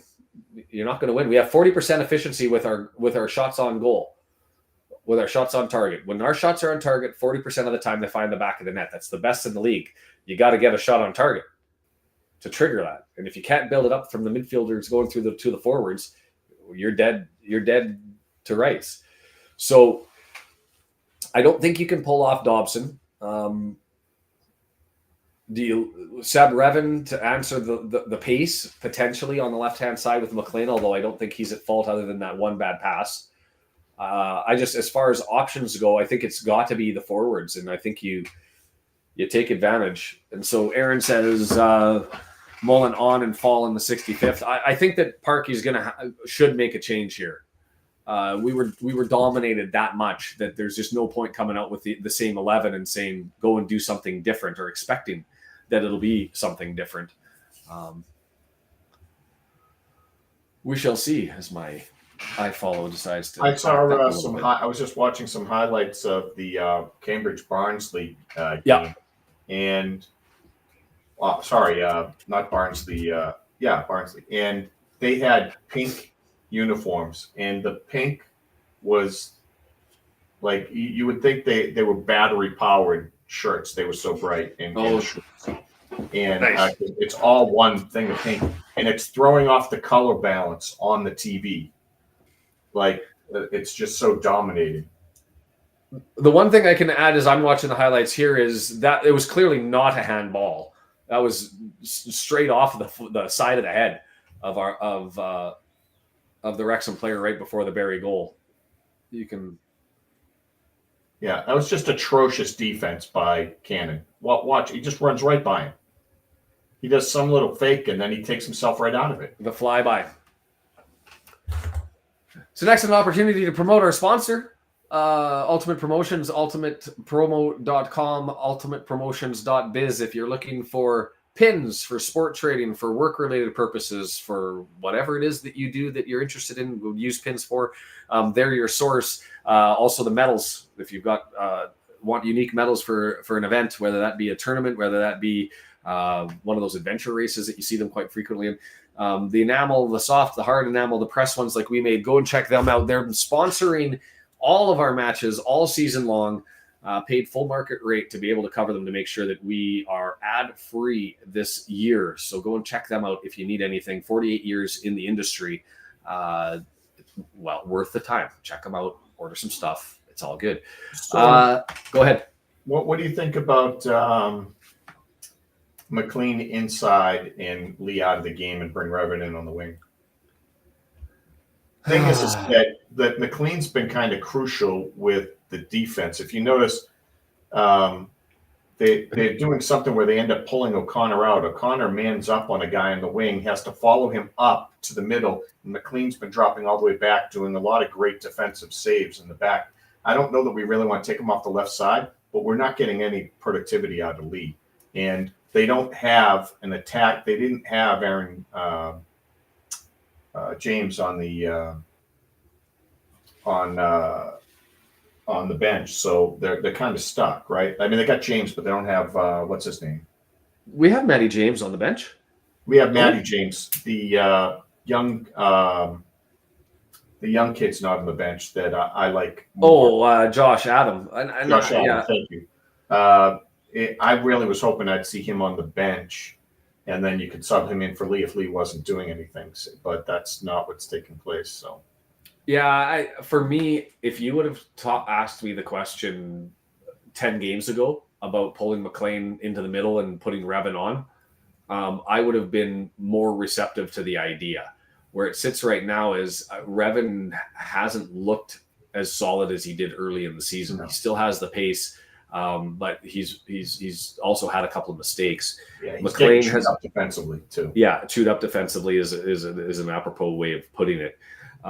Southam Hales has looked good on that right hand side, and I think McLean has been the answer. And I think the concern that I have is you put Revan on with Southam Hales, you've changed the dynamic there to try and get the offense going, and that concerns me.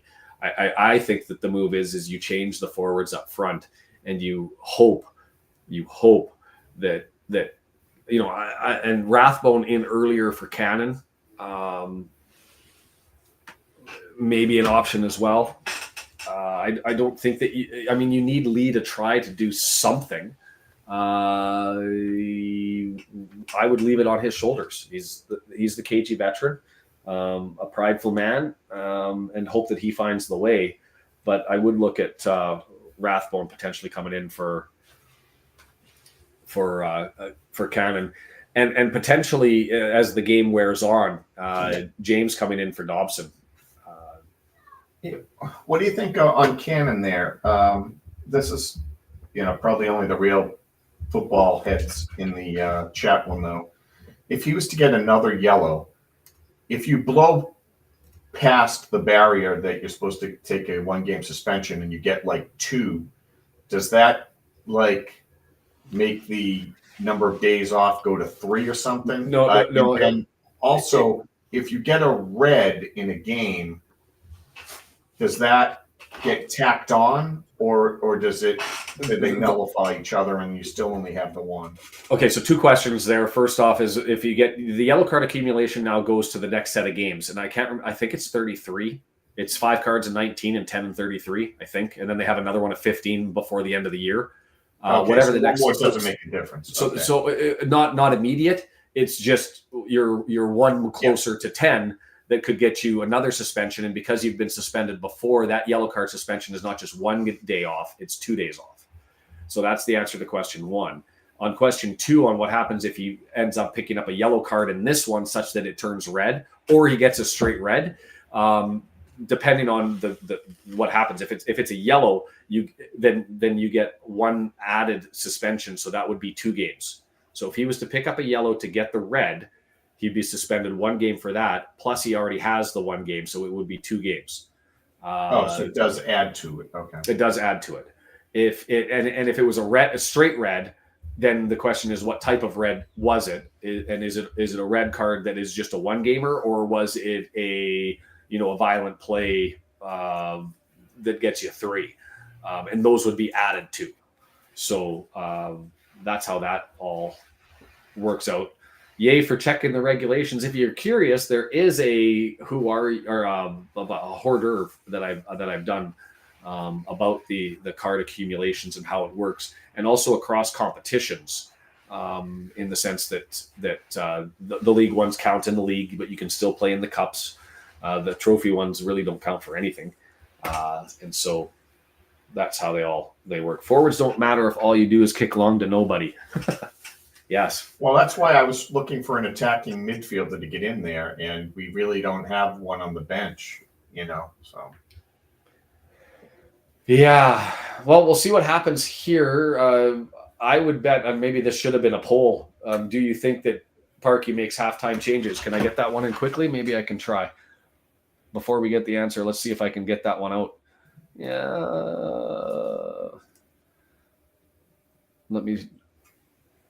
I want to be able to get that out before we load. Let's end this poll.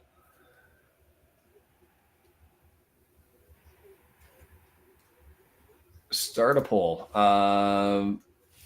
Does Parky make halftime changes? Yes? No? Start the poll. Get your votes in early, and we'll see. What are the odds? Right now, he's talking to a coach, so we have no idea what's going on there. Is the votes 50-50?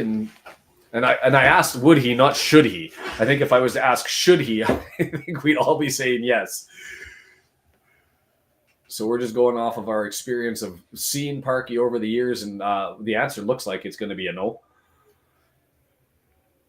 Is there on the ball, Stockport going to go from right to left, Wrexham from left to right, and we are underway. No halftime changes.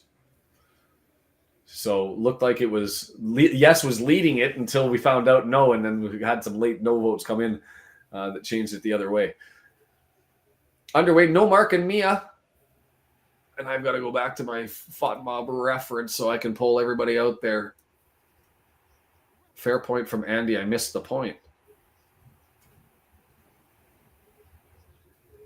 Forwards. Oh, the forwards won't matter.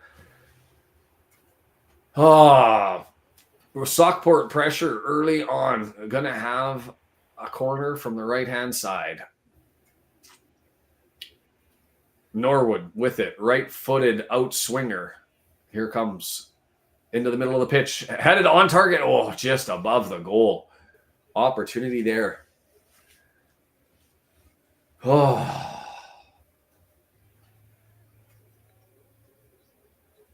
Pie.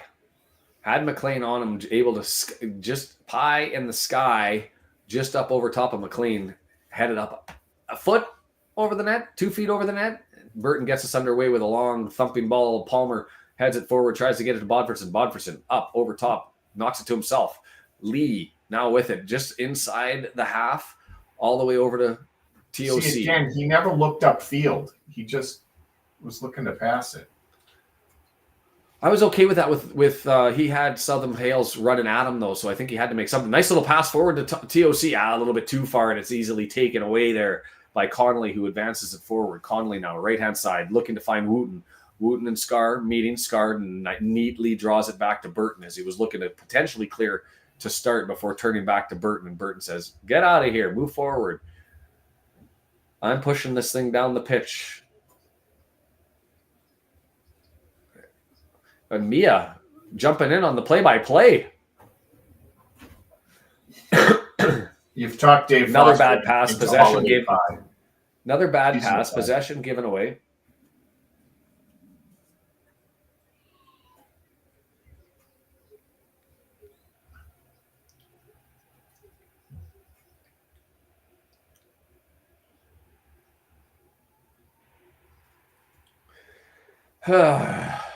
I want to be excited. I want a thing to happen. That one just cleared out. Possession given away by Stockport to us, which is something that I haven't said throughout. Let's punch him in the face with it. We don't have control. It will be a throwaway, but that was just Hinchcliffe lobbed that one and just did kind of what Ogonko does once a game and just lobbed it out too far, and it comes all the way back on the throw-in, and Burton has it now to collect. Burton through the middle of the pitch, energy, looking to Bodverson, can't get it to him. Cannon thought that Kluwerth was going to come back and was going to get the ball, didn't come back and get it himself, and then has to come back and make a defensive play, getting it away from Barry. Stockport throws it in, Bate with it, up to Barry. Barry dancing around 3 players, and Dobson comes and does his Dobson thing. Horrendous pass. Dobson does his Dobson thing. That was the prototypical what we'd expect, I guess, from Dobson. Brilliant defensive takeaway from Barry. 100% marks, pat him on the back. Well done. Beautiful stuff. And then he turns to go and get the pass across and misses everybody and just gives the ball away. And here comes Stockport with an opportunity. Norwood with it. Gets it over to Bate. 30 yards out. Moving it forward. Barry now 25 yards out. Advances it on left-hand side. That's with Rydell. Rydell looking on Barnett. Fakes the entry and instead gets it back to Barry. Barry, 20 yards out, right side, moves it on, advances it forward, and goes all the way over to the right-hand side to Connolly, who gets it into Southern Hales. Southern Hales and Connolly playing catch with the ball, 35 yards out now, 20 yards out. Southern Hales on the right-hand side, moves it forward, and Kluwerth steps in, takes it away, and he just kicks it out of play. This is the same script, Parky. We've seen it now for 49 minutes, sir. A change would be welcome. Any time to do a thing. If I had a stick, I would poke you and say, do a thing. Change something. Please.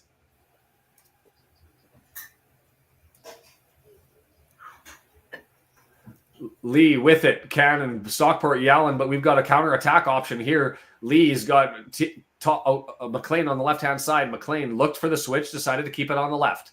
Goes over to Lee. Lee has McLean wrap around. Lee pulls it up. The opportunity on the counterattack lost. But with maintained possession, we draw it back to TOC on the left-hand side.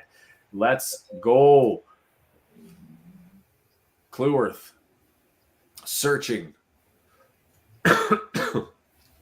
TOC over to Lee. Lee advances it forward, looks for Palmer. Palmer down to McLean, 35 yards out and still searching, advances it forward. He's offside.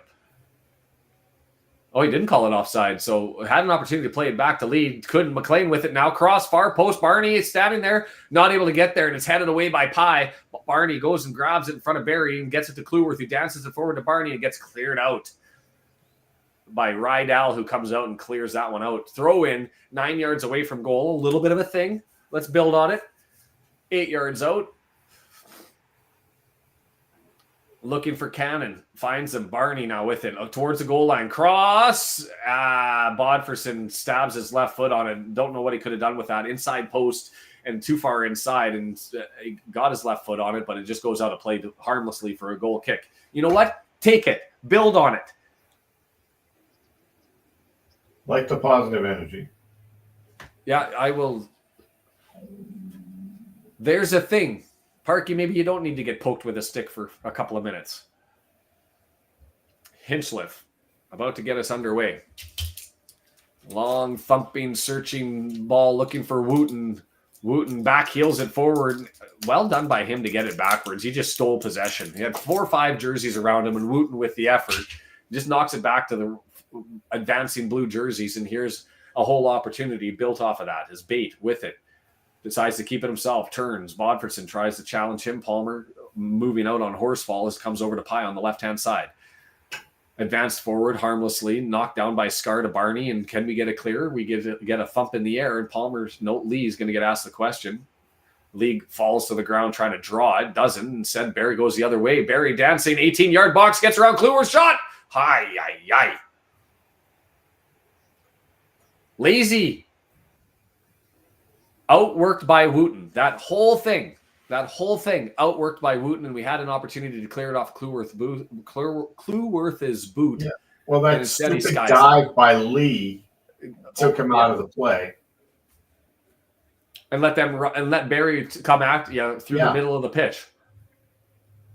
Yikes. Hey, Swoosh, how are you? Indeed, let's go. It's going to be a right-footed in-swinger here from the left-hand side. McLean having a conversation with the referee, and both of the officials, Pye and McLean, having a chuckle with each other, saying, "No, we're not doing anything." Schoolboys having a laugh as they're being admonished by the headmaster. Far post, dangerous. Burton, well done, comes out, punches that one away. It comes down. There's 2 things that Burton's been doing that Okonkwo does not do well, which is a fantastic punch out. Yeah. And he closed out really far out and took a guy out of a play that had a definite great opportunity. He's indecisive on when to come out, and he doesn't punch the ball. Yeah, Okonkwo clearly a better shot stopper, but as far as taking away opportunities, I will say Burton's looked good in doing that, absolutely. Vamos, muchachos. And I don't know the rest of it, Gabalok, but thank you and welcome from Honduras. Headed away by Scar right to the feet of Barry. Not what you want to do, and it's teed up, and Kluwerth able to get out there and strip it off of Rydell, who was looping around to the left-hand side. I need a stick that can reach the 4,500 miles over to Wales, and I can poke Parky with it to say, do a thing. We're just losing time is what we're doing, and opportunities to change the dynamic of the game by bringing on somebody who can do a thing. O'Connor maintains control, gets it down to Lee. Lee looking for an option, draws it back. McLean, what a waste. God damn it. Like, Lee has it. He's got 3 guys behind it. He can't turn to do anything, so he looks for an outlet. He puts it between McLean and Kluwerth, and neither of them can do anything with it, so they just thump the shit out of it and put it out of play. Ay. And Mia says, critical of Lee putting it between the middle of them so that they do the ma and pa defense. Are you taking it? Am I taking it? Who's taking it? Before they end up just having to thump it out. I mean, it ends up being nothing as Stockport just throws it in and then knocks it out. But we need to do a thing.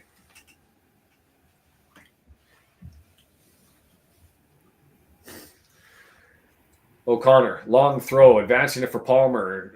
Nobody around him, so when he flicks it on, Stockport just grabs it and collects it, and Scar, all he can do is just smash it out of play off the hoarding, and they're going to get a throw in 17 yards, 18 yards away.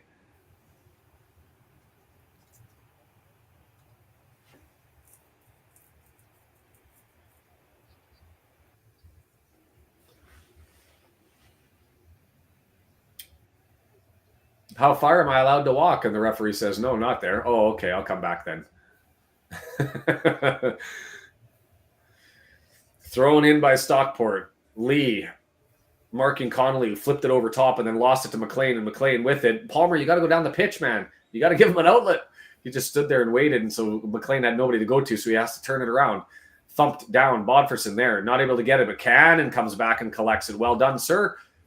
Between 2 players, it's still going. Cannon on the left side to the wrong side, waiting for McLean, Lee, somebody to step forward, and it gets to Dobson. Make a pass, Dobson. What was that, Dobson?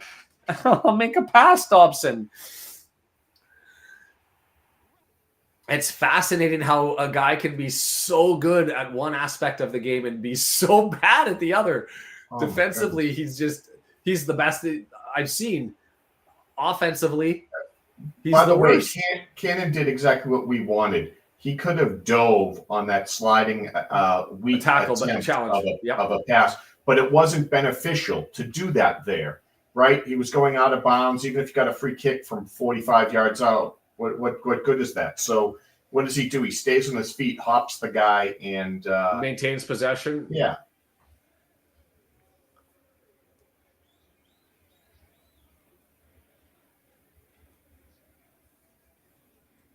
Referee going for the pocket there to pull out the spray on the free kick, and the fans thought he was reaching for a yellow card for McLean. And anyway, it's in any event, it's a free kick, and we're at 57 minutes and no action from Parkey in a 1-0 game that we're getting absolutely dominated in. Yeah, Matty James. And it's the game management. Parkey gets quality. He's a good manager. I am a fan. Dangerous. It's knocked down, and I don't know how that just sat there in the box for as long as it did. Bodverson with the chase, and it's cleared back to Hinchliffe.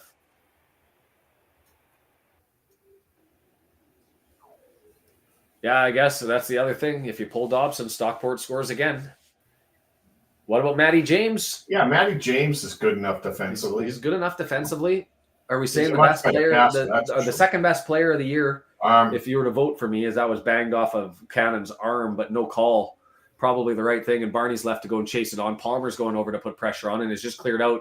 And we will get a throw-in 30 yards out from the right-hand side as the ball re-enters play, so we have to hold up a little bit.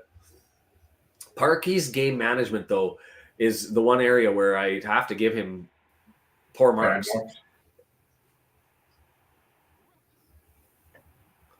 I mean, we know the 4-3-3 is going to come eventually, and that's the other thing as to why maybe the double sub for the two strikers isn't the right thing, is you just end up bringing in Paul Mullen, and you've got Mullen, Palmer, and Bodverson, or Fall if one of them come out up front. But we'll get a throw in again, 22, 25 yards out, left-hand side, thrown in, McLean with it, drops it back and gets it over to TOC. Back to Scar. 59 minutes coming up here. We've been 15 minutes through this half of much the same, although this might be an opportunity. Cannon cleared away. Cannon able to get to that one? No, as it's moved forward to Barry. Barry gets it back to Bate. He thumps it over top, and Scar heads it. So you think if Cannon and Palmer come out and put in Fall and Mullen? I'd take it. I mean, at some point you got to do a thing, and if that's go to the 4-3-3 early, then do something. But I mean, the problem for me is just continuing the same thing. I wouldn't mind James in for Dobson. And are we going to the 65th minute without a sub in a game where we haven't looked good? I think we're going to see something in the 60th. I think he's going to do something.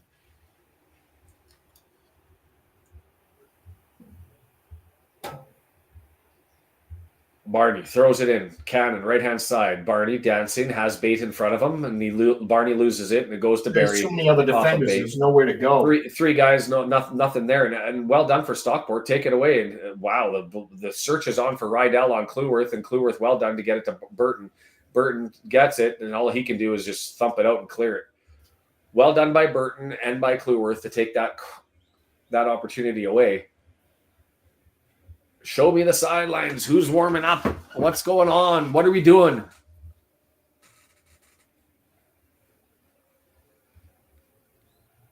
We need a chant for Parkey to do a thing, as I see no action over at the stock. Oh, wait. We see hands moving up, and we see somebody with a penny standing up. Just happened in the 60th minute. Yeah. Somebody's getting prepared over there. It looked actually like dark hair. So Matty James, as Bate, just stole that one in front of Lee and gets it over to Louis Barry. Louis Barry over to Rydell now, left-hand side, 18-yard box. He's taking on Barney. Rydell, right side, deflected and ends up falling. Shot, deflected, and going to go for a corner. Seldom Hale gets that with a strong right-footed opportunity from the edge of the area. And it's blocked out, and it's going to go for a corner. Do a thing, Parkey.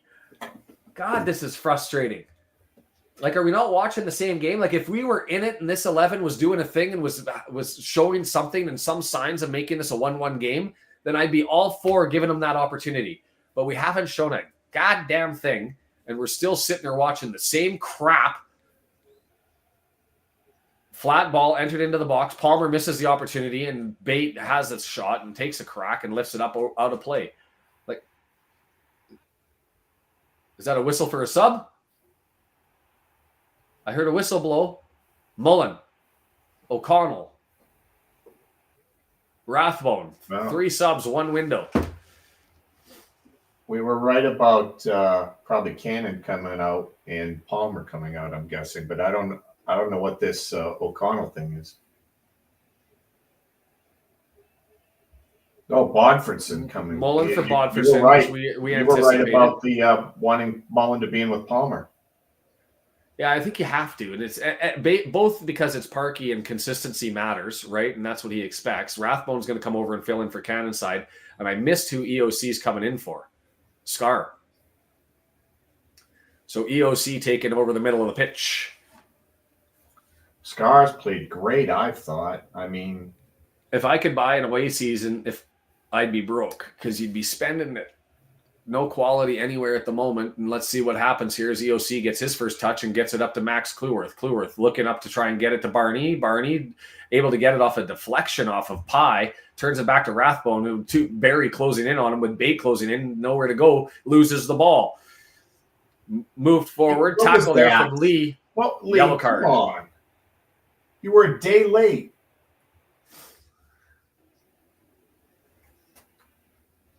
Caller on the pitch. Lee gets the yellow. Going to be a free kick from 25 yards out. 25 yards out. Right-hand side is, that's a yellow every day. Garbage play. Come on. Did he get the ball? He says he got the ball. No, he didn't get the ball. Didn't get the ball. He was way late. He had no chance of getting to that. Yellow is the story of the game. The story of the day. Is that 4? No bite. Toothless Dragons.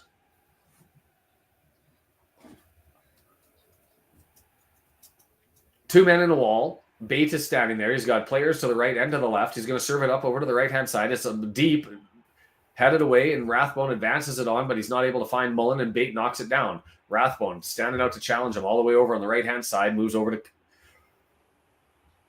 Norwood. Dobson intercepts it, clears it. Lee with it, looking for Palmer. Lee dancing, still maintaining possession.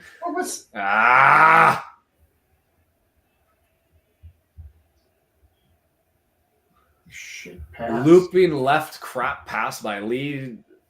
Held up, and I was all excited because I was like, yes, hold it up, maintain possession, find the easy outlet pass and build on it. Instead, he just thumps it down and gives it away. As Horsfall goes and grabs it in front of Mullen, clears it out. We're going to get a throw in from about 25 yards.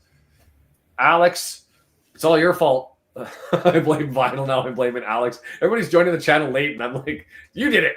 It's all you. You've missed out on a whole bunch of crap, so I'm hoping you can't show up to a party without bringing something. I hope you brought the luck. Yeah, there you go. Oh, Palmer with an opportunity. Oh, out of nowhere with the chance on the entry into Palmer, who split the 2 defensemen, Horsfall and Pye, sleeping at the wheel, and Palmer gets the foot on it. Not enough on it, and Hinchliffe just easily to collect. Hey, is that a thing? Is that enough to stir it a little bit? I was just happy to see Palmer actually move forward and not be offsides and have a chance. There you go. Lee with it, maintains control, draws it back to Cleworth, who's going to go across the halfway line. Cleworth, run, daylight everywhere. Mullen thought he was going to play into the right. That's where the ball had to be. He thought he was going to go to the right and started edging him way to the right. And Max gave him a was. I get it. Max gave him a perfect pass, and Mullen went the wrong way. Off of Rathbone's head, fortuitously to Mullen, and it comes back to Lee. We've got people moving forward. Maybe is there a needle starting to shift a little bit? Smash and grab, please. Lee with it. Over to Dobson. Dobson draws it back. That's the type of safe pass I'm all for. EOC, nice pass over to the left-hand side. O'Connor advancing forward, 35 yards out, up to McLean. He's got an opportunity, goal line, looking for the cross, up in the air. Mullen, Palmer, can't get it, headed down, and it's collected, and neat and tidy is the collection. by Norwood. Head, chest, foot, clear, but we were able to get the turnover, and it's over to Lee, who maintains possession. Oh, come Lee on. with it still. Oh, wow. That's two guys battling. And Southam Hales ends up drawing the free kick there by going to ground. I thought that could have gone the other way. Grabs here. Lee maintains, fights through, maintains, fights through. Oh, wow. That's a bad call.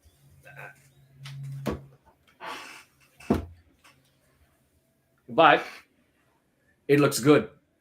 The last minute and a half looks good. Let's extend it. Rathbone on the chase. Search it out. Pie. Long shift down to EOC, and all he can do is try to touches that O'Connell. Heavy touch and puts it out. Are you with the hot mic, Brendan? Oh, I'm glad I'm staying on the mic because I just have to get all this out. So are you live or is commentary? Oh yeah, I've been live this whole time. I've just been spewing hatred. Pie with it on the left-hand side. Brendan frustrated as everybody else watching as it gets over to Bate midfield, and he's going to advance it over to Southam Hales, and Southam Hales on the right-hand side, 35 yards, turns away from McLean. He's got Norwood in the middle. It finds him. Norwood left side, searching, looking for Rydell, and Barney gets beat. Wow. Well done.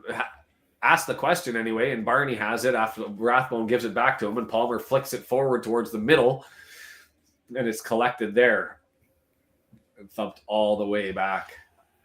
Giselle loving the commentary from Brendan. That Massachusetts heat coming out. Lee with it. I sounded like poo. Or Piglet or whoever. Mullen, fight through. Well done, Mullen. Stays on his feet.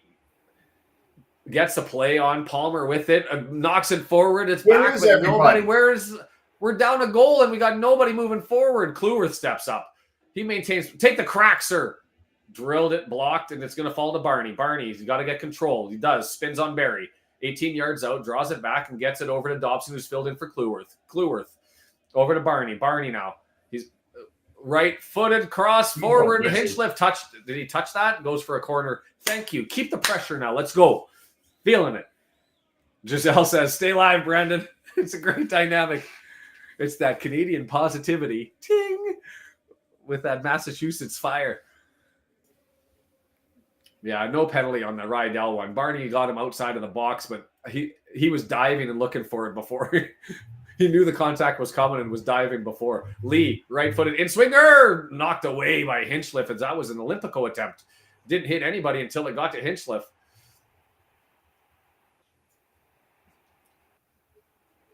What?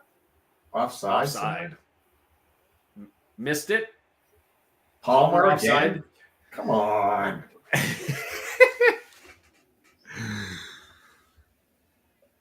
I'm concerned, Brendan, for your own physical health here. You're going to get an aneurysm watching Palmer go offside. That's okay. I got Deandra as a backup. She'll hit. I'm worried about your health, not just about the channel. Barney with it. Gets it to Rathbone. Well done to collect it, and he gives it back to Kluwer. He gives him a bad pass, and Rathbone not able to fight off between Barry and Bate, who collect it. And here comes Stockport. Pressure the other way. Palmer dances his way over, but not enough pressure, and it gets over to Bate. Pie. Bate. Pie. Through the legs on a nutmeg at Rathbone, and it's Bate advancing forward, 20 yards out. Stab forward to Wooten. Free. Clear. Shot. Stopped by Burton. Well done. Holy, that was pretty. Yikes. If we get a point, Burton's man of the match. I think he's man of the match anyways. Left-footed, round-the-world save, we would call that, where he pulls it from the backside and stabs it up and knocks it free and clear. Holy. Bate with a nice pass, and EOC completely lost Wooten. Entirely lost him on the curl play. And well, in swinger, far post, headed down. I agree with you, but EOC had to stay at home because otherwise the guy would have broken through. He had to stop him from breaking through. I don't know what you mean. I would have taken the No, attacking Bale was threat. running right at EOC, so EOC couldn't follow the cutter. He had to stay at home. Isn't that the job of the back man to come cut across? Yeah, to be fair, I don't know where Cleworth was on that one. Yeah, that was O'Connor that should have come flying over underneath the cutting player. Cleworth with it. Right-hand side. Gets it over to EOC.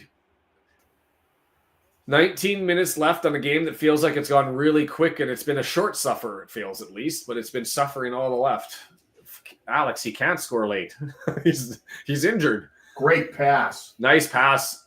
Lee with it, leaves it for Rathbone, curls around, doesn't get the return pass. It goes back to Cleworth. Cleworth up to Dobson. Dobson with a nice pass up to Lee. Will take Everyone it. Lee, center of the pitch. Carpet. Look at this. Lots of red forward here. McLean put that in, serve it up. Instead, he holds it now. He serves it. Lee! Oh! How did you miss? How? Lee, unmarked, middle of the pitch, 7 yards away from the goal, jumping, rising for the header, and somehow, some way, he gets it wide to the left. Did you see that play by? Did you see that service, though? That was incredible by McLean. And I was going to be critical of it because I thought McLean should have served it up at first offering. Barry coming out on the sub, so that's advantageous as Stockport looks to lock this up defensively. I was going to be critical of McLean for taking too long. And then he served up a beautiful little chip shot up over top and had Lee right in the middle, lands on his head. Horsefall, if you read lips, turns around and just says, how? Yeah. As in, how is he that open? Right there, yeah. Is wide open. But yes, keep the pressure up, Lee. I'm with you there. Maybe not Fletcher, but a sub will score. And there's Fall. And I missed. Did sub come in? And is it a 4-3-3 now? Falls in. I'm guessing for Palmer. Did he come in for Palmer? Yeah. Somewhat disappointing. I would have pulled off somebody and gone with the 4-3-3. Palmer was slow to that header from Lee. If Fall was there, he might have been able to get to it. Bring Revan on now and move McLean up into the forward position. Do something formation-wise as a potential change. But EOC takes it quick.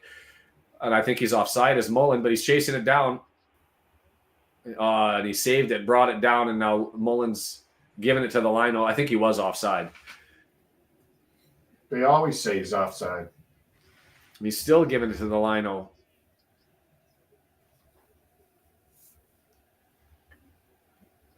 And the lino just holding it up. If I could read a Scouser's lips, but I can't. You know what? One of my bigger issues is with his offsides is if his offsides was a bad timing of a run, like how a guy winds it up and he comes across and then slices through.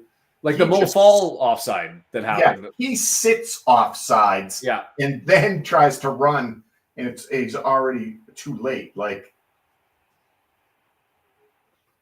No, I'm with you. That one I did think he tried to time that one, but he was already off. Giselle's husband left the room. He can't watch. Maybe he was the bad luck. Giselle, if we end up getting points, we're going to end up outcasting your husband for the remainder of the season. Sit in the other room. You can have to give him the play-by-play. Tell him to at least go sit on the bog. We haven't had any bog. We haven't had a bog goal in a long time. Yeah. And my toque is packed up, so I can't even pull the toque out. I was hoping that Alex brought the luck with him, but apparently he didn't. He came in empty-handed. Cleworth with it.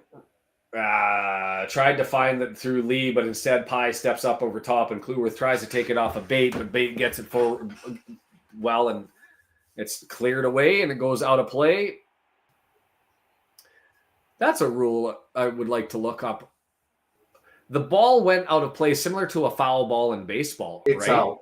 It's out when it's over the line. And but before it touched the line when it came back, but that's because it was curling left.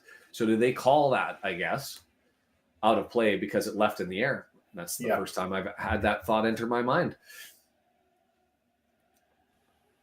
It's the linesman's call. Charles has gone with the rally cap. Giselle's agreeing with us. She has no problem outcasting her husband to the bog for the remainder of the game. She's got the couch all to herself. Yeah, exactly. Now.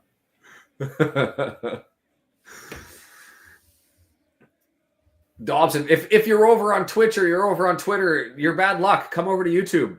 Hit the subscribe button. Like the channel.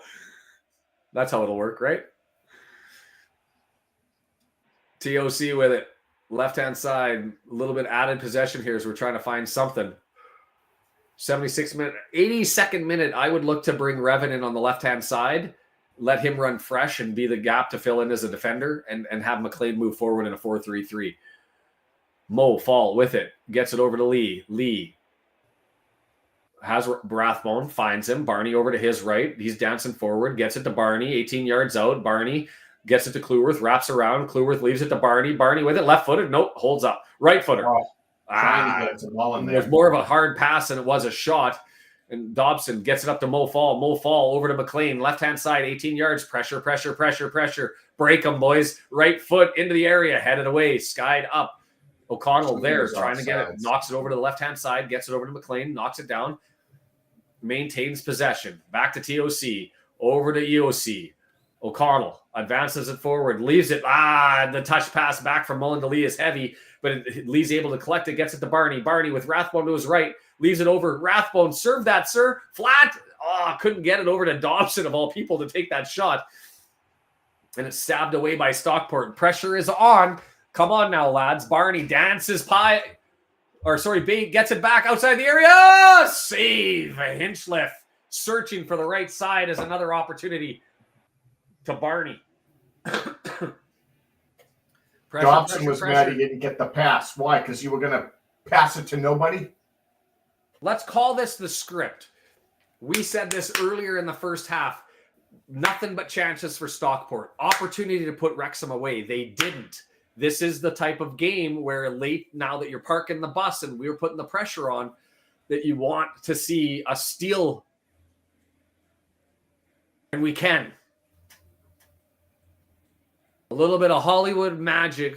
Grab that fairy dust, sprinkle it all over the place, and let's get this going. Up over to Rathbone, left-hand side. TOC, pressure maintained. McLean, blue jerseys coming back in waves. So let's us come forward. Mo Fall, tackled by Norwood. Well done by him, and Horsfall gets it, and this late stab there. And that's a yellow card going to Rathbone for the late stab attempt to try and free that up, but you'll take it. I'll take a yellow there. Ultimate Promotions, ultimatepromotions.com, ultipromo.com, ultimatepromotions.biz. Go and get your pins and your medals and your thangs. Yeah, I'd take that foul every day of the week to try and go that. If you get that back off of Southern Hales, you're in a real threatening opportunity. As it turns out, he was a second too late. Who's our goalie this game? Burton. And Stockport scored. What minute was it? I can find that out pretty quick. It was Barry. 20th, something like that. 24th minute? Somewhere. Look at this. Strategizing. They got pictures of the... More subs for Stockport as they're looking to defensively secure this one away, as we're looking to come forward with 10 minutes left as Rathbone clears it over to red jerseys in open space for Ewan O'Connell, who advances it up to McLean across the halfway line, left side. McLean turns, stops on a dime, down to Lee. Lee, O'Connor puts it through and misses. O'Connell misses McLean and gives the ball away as Horsfall easily collects it, and it goes through back to Hinchliffe on a pass back from Southern Hales. Yeah. McLean. Mullen trying to get that. 3 subs coming in for Stockport. We still have a window left ourselves. We have 2 windows left because all 3 subs came in on the same window. Matty James in for Dobson defensively and maybe a little bit more offense. Find some magic through Matty James, the outlaw. Looking for Fall over the top, but just a little bit too heavy. And I think it managed to hit Pye, which is why it was collected by Hinchliffe, is to make sure that didn't go for an unnecessary corner in the 81st minute.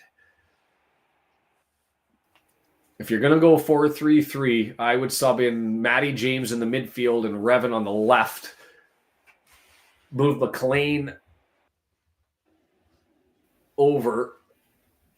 We're going to get a free kick as Collar steps on EOC, and we're going to get a subs in.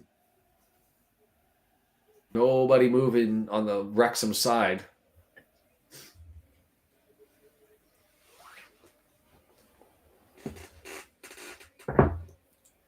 And I'm walking off, trying to take every second. Oh, of course. Can't blame him. We do the same thing. I haven't watched enough MLS to see how those rules went, where you've got a certain timeline where you can go and get that, where you end up, if you don't, on the sub, if you get a card if you don't get off within, I think it's a minute. And if you roll on the deck, you have to stay off the pitch for a period of time as well.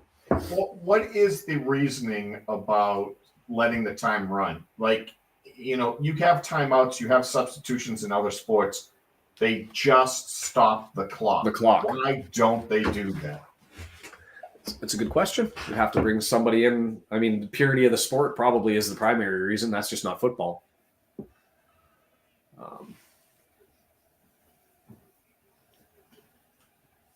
Is there people out there going, no, this is great. We love this. We love when people stall. You would purity of the sport. Entered in on the free kick into the area, not able to get there, but Rathbone's able to knock it down. Barney skies it, had a great little save. He gets it to two men, and he turns on Bate. He's still with it. Barney draws it back to Dobson. Dobson going to return it over to the right-hand side, over to Rathbone. Clueworth is over there. Barney's trying to get into position, but Jesus, what was that? Get him off the pitch. Stand up, Matty James. You've got to come in. We can't have Dobson starts every game, but if we're losing, he comes out. Like, that's just how it's got to be. I love you, Dobson.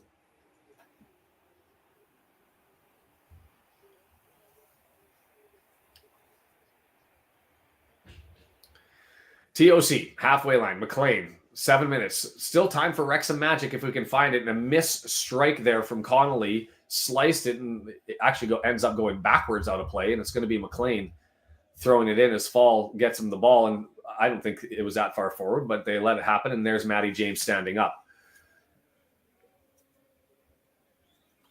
Barnett going to be able to collect that, draw it back, gets it to Clueworth. Clueworth has Rathbone on the inside. Instead, he defers to Barney on the outside, looking for Rathbone. Rathbone collects it. It's 8 yards, 9 yards away, 10 yards away, draws it back to Barney. 20 yards away, stabbed away and not able to get it. And here comes Bate, who's had himself a game. We made fun of his haircut, but he's had himself a game, except for that pass. It gives away possession, and here comes a sub. Matty James coming in.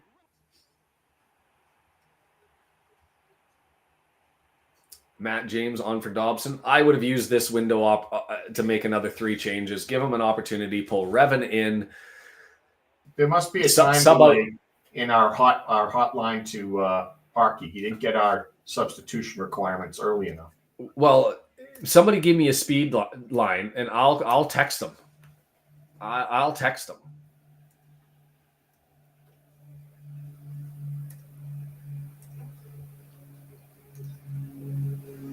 Gotta find some way to get it. MW says, pack it up. Stockport ain't losing this one.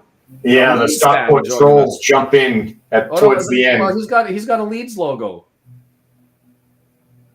So that's just Leeds being embarrassed that they're second class to Wrexham now, right? Too much popularity for Wrexham. Nobody knows who Leeds United is. And one of the teams we haven't played yet, if I'm correct. We took care of Stevenage this year as far as never having played them, but for whatever reason, never had that match despite being northern clubs. Nice ball forward over to Barney over on the right-hand side. Couldn't get anything on the entry in, and it's skied up, and Clueworth goes up to collect it. Finds Rathbone over on the right-hand side, advances it up to Barney, gets it over to Clueworth. Clueworth gives it to Barney to chase on, and it's cleared out for a throw-in.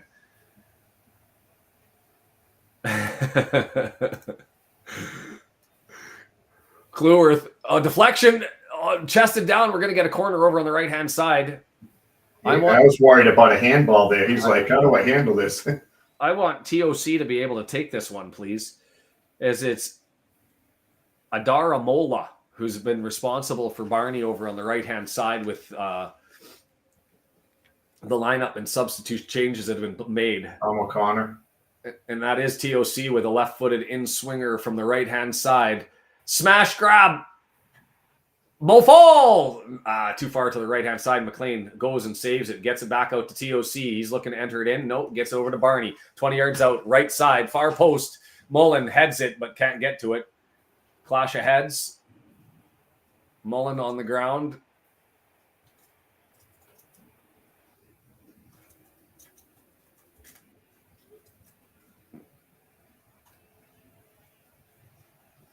Clash of heads, and the ref says everybody's fine.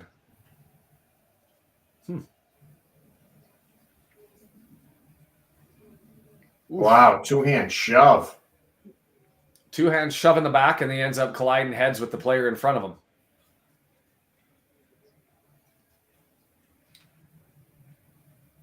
He can't see. He said he can't see. Yeah, he just did this. I usually only read lips when it swears, but I can't see. Let's just hope does Mullen wear contact lenses? Because the last thing we need is for Mullen to be out.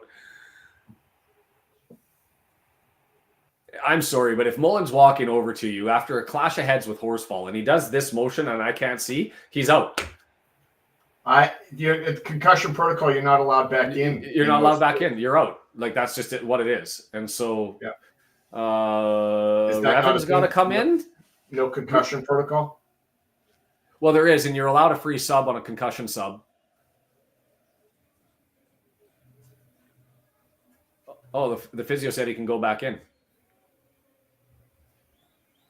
That's crazy if that happens. He basically answered the question. Yes, I am Paul Mullen. Or it is Saturday. Yeah. Thanks again, Chris. What time is it? Dusk. Chris, thank you, my friend.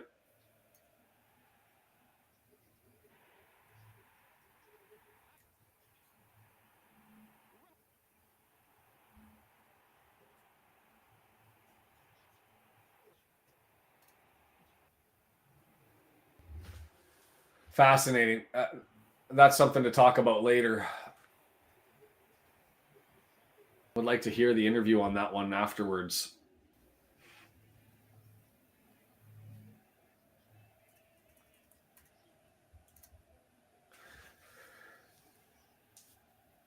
Added time. What are we getting? 4 minutes on this one? Probably. Yeah, I can't see it being more than that. Yeah, it might be less. Might be 3. Well done by Matty James to eke an extra possession out of that one and gets it to Mullen. Matty James collects that one and advances it forward, but nobody's over there because Mullen got held and pulled to the ground. Well, they almost disrobed Mo Fall. And the fourth official talking to Parkey, who's not feeling it.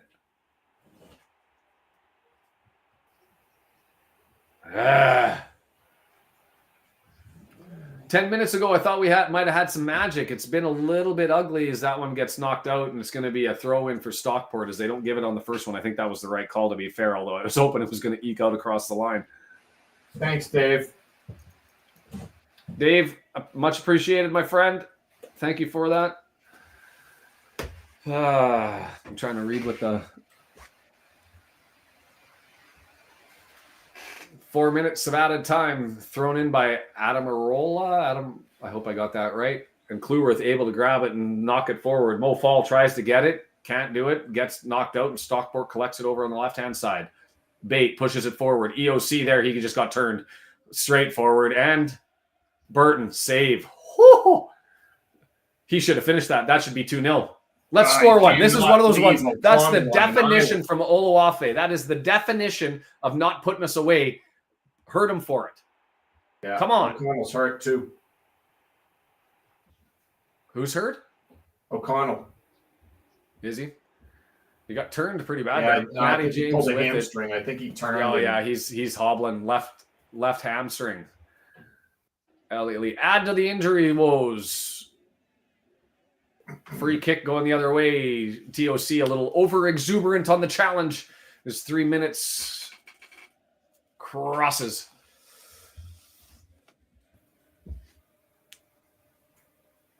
Free kick. Hinchliffe coming out to take it. 4 minutes.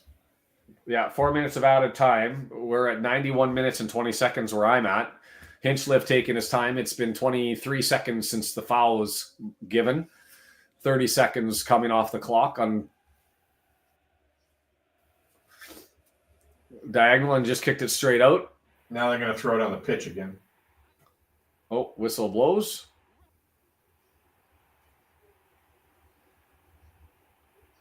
Don't know why we had whistle blow on that one, but in any event, EOC advances it forward to McLean over on the left-hand side. McLean pulled down by Olafe, and the yellow card comes out for that. Comes back to McLean.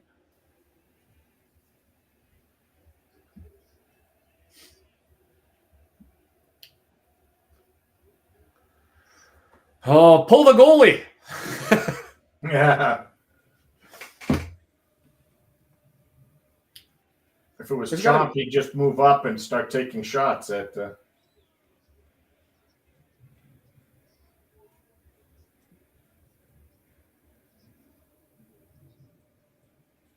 Well, we've killed 30 seconds ourselves on that one. Long ball, looking for numbers, and way too far and just into the hands of Hinchliffe. That whole thing was just frustrating.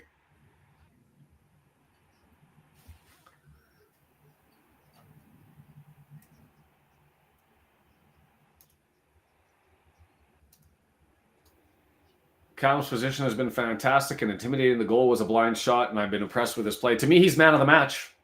Anybody else have another name that's up there? As Stockport has it. No, that's by far it. Burton runs out and grabs that and plays it quickly over to McLean on the left-hand side. 1 minute left, plus maybe a couple extra 30 seconds. We'll see because of the yellow card that was given and the disruption in trying to get Cleworth to do his thing. Cleworth, far left, looking for Mullen. He's onside, knocked down, and just past the charging player, but Barney is able to collect it. Let's go do a thing. Thank you for the sponsors. That was Chris. Appreciate it. A rock star. Into the box. Hoping that's the good luck. Is knocked away by TOC. Well done on the extra challenge. Come on, find him time. And he bangs it out and gets a throw in. 93 minutes, 40 seconds, 20 seconds left. McLean coming over. Get it to McLean. Get it in play. Rathbone, get to him. Mullen knocks it down. It's 9 yards out. Draws it back. McLean, service. Cleworth goes down, and it's come on, Lee. You got to get there. Break. EOS Lee can't get there. Gonna head for the corner flag is Adam Arola. Oh, Lee, come on. Crossed it. Found Wooten. Wooten, Stockport looking to make it 2-0. Burton, great save. Grab a ball. Go the other way. That's it. It's over. Burton, man of the match. That's for sure. Stockport fans there's limbs in this one for them.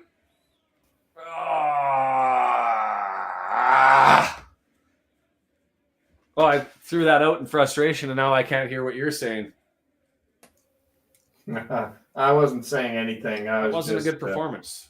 Upset. Look at how deep that stand is behind the goal. That is high. I really hope the cop is that big. I guess, John, that's definitely the positive spin to put on it. I thought it was going to be way worse than 1-0. I mean, we said early on with Stockport, they're Jekyll and Hyde, right? And so we got them on a good day. They beat us on a good day. Frustrated on our end.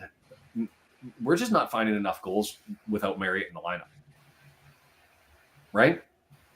I don't know if Bodforson's the answer.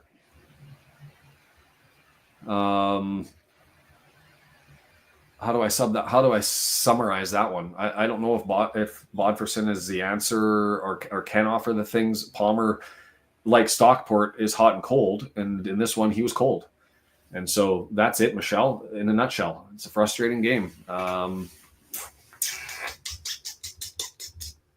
Frustrating for a couple of reasons, not just the players, but again, it's one of those things where for all of the credit that Parkey deserves, and he deserves a lot, and he's got an exceptional record. It's yeah, I was just scratching my own head. Is you sit there and you replay that game in your head, and you can, I mean, we can see what's happening. We're clueless fans.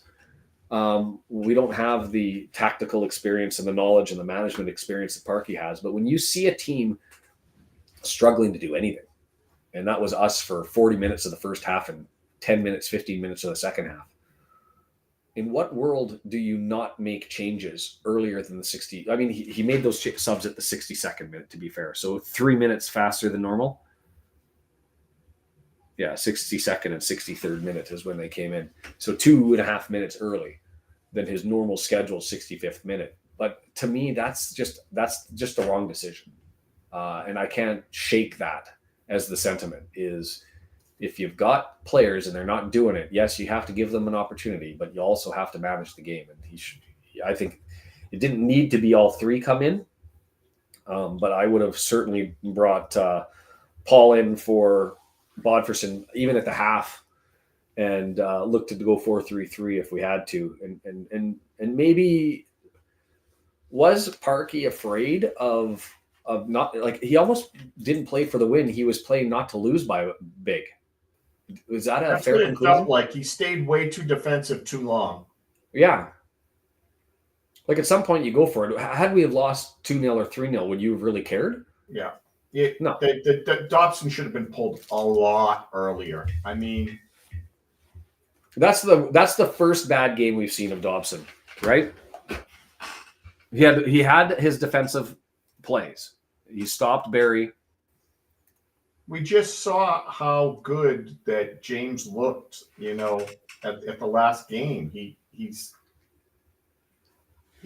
was definitely looked great passing the ball, right? So would have been helpful to get him in the game. So yeah, disappointing that the players didn't have a good performance.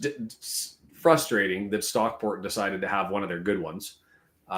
Because they certainly have had their fair share of laughers. So kudos to them for being able to find it. But disappointed in Phil in this one for not doing something to shake it up. I have the stats up, by the way. You have the stats up? Well, let's look at the stats. Does it matter? 54%, 46% on the possession, largely because of the possession that happened at the end of the game where they made their defensive substitutions and gave us the opportunity. 1.73 their XG to 0.86. So we were getting there to the point that we probably should have expected a goal. It was certainly lined up for the smash and grab, and that would have been nice to be able to steal something. Here's the big stat. And everybody's talking about Burton proving his worth. He certainly did. 19 shots to 9 for total shots. That's telling, but the big one, shots on target, 7-1.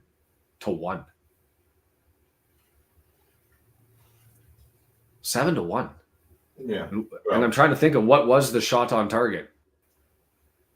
We kicked it. Maybe it was the header. Was it Barney's save on the right hand side? That's what it was. It was Barnett. Oh yeah. On the right hand side who got it, and Hinchliffe had to go to his left. Lee had an opportunity to score. Barney on that one with an opportunity to score. There were chances, although far more for Stockport. There were opportunities to make this a 1-1 game. I think if you're I don't know if they do this in football, but if this was a hockey game, you would be taking your goalkeeper out for a steak dinner because he did his job and we didn't. Passes 375 to 304, so we get up to basically our season average. It wasn't, I guess, statistically a bad game by Wrexham. It was just Stockport brought it and we didn't change it up to address things. It's the in-game management. W&G still providing the updates there as Colchester draws even with the Chickens. And so what does that mean on the League 2 table, or the League 2 table, the League 1 table? I've reverted back. They draw within a point of us. So they're within a point of us. That we have a game in hand over top of them. So that's not the concern for me. The concern on the table is with Wickham on fire. They've got a game in hand and they're 4 points up. Birmingham has 2 games ahead and they're 2 points up. So the opportunity to stay and keep pace with those top 2 is starting to. We're losing our chance there to hold on to an automatic promotion spot. And so then you start to look, okay, what does that mean for staying within the playoff territory?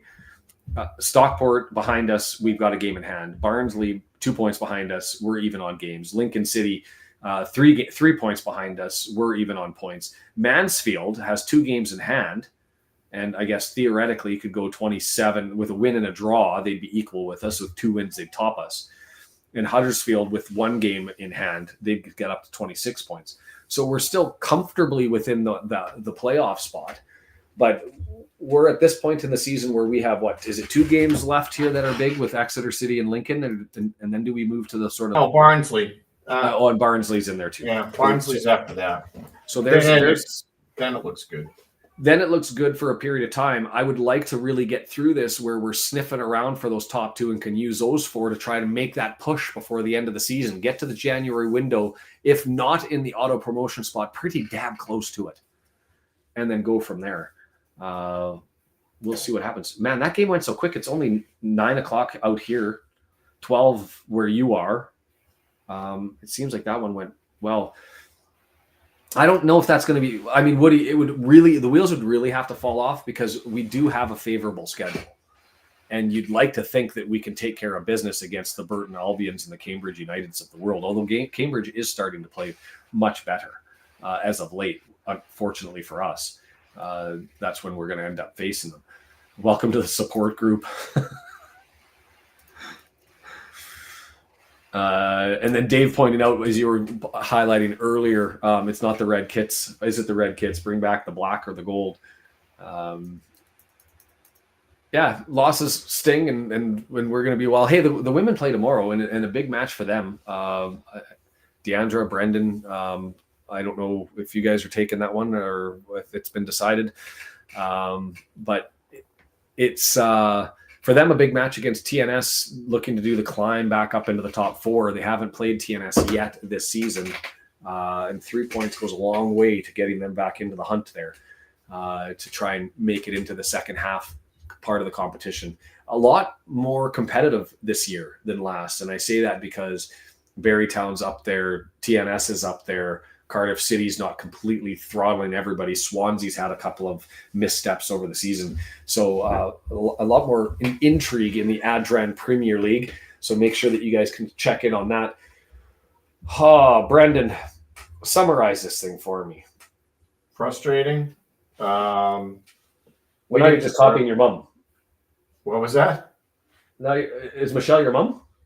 Yeah, Michelle is my mom. Yeah, because she said that earlier. I was just saying, now you're just copying your mom. No, listening to her. Yeah, we didn't deserve to win. We didn't make enough chances. We got lucky. Burton had to stand on his head to keep us in the game. It doesn't get called this, but turnovers, like the giveaways by really poor passing. Was just incredible. So and it was a team-wide phenomenon, right? Like, and I appreciate that Barney has been the guy who's done it for us all year long. But the risky passes, and everybody's to blame for that. It was Dobson, it was McLean, it was Cannon, all trying to get it over onto that right-hand side and get it to the wing, and risky passes missing. Gave the ball away, and you do that with a team that's comfortable in possession, and we're a team that's supposed to be a counterpunching team. You can't counterpunch if you don't make that pass. No. Bugger.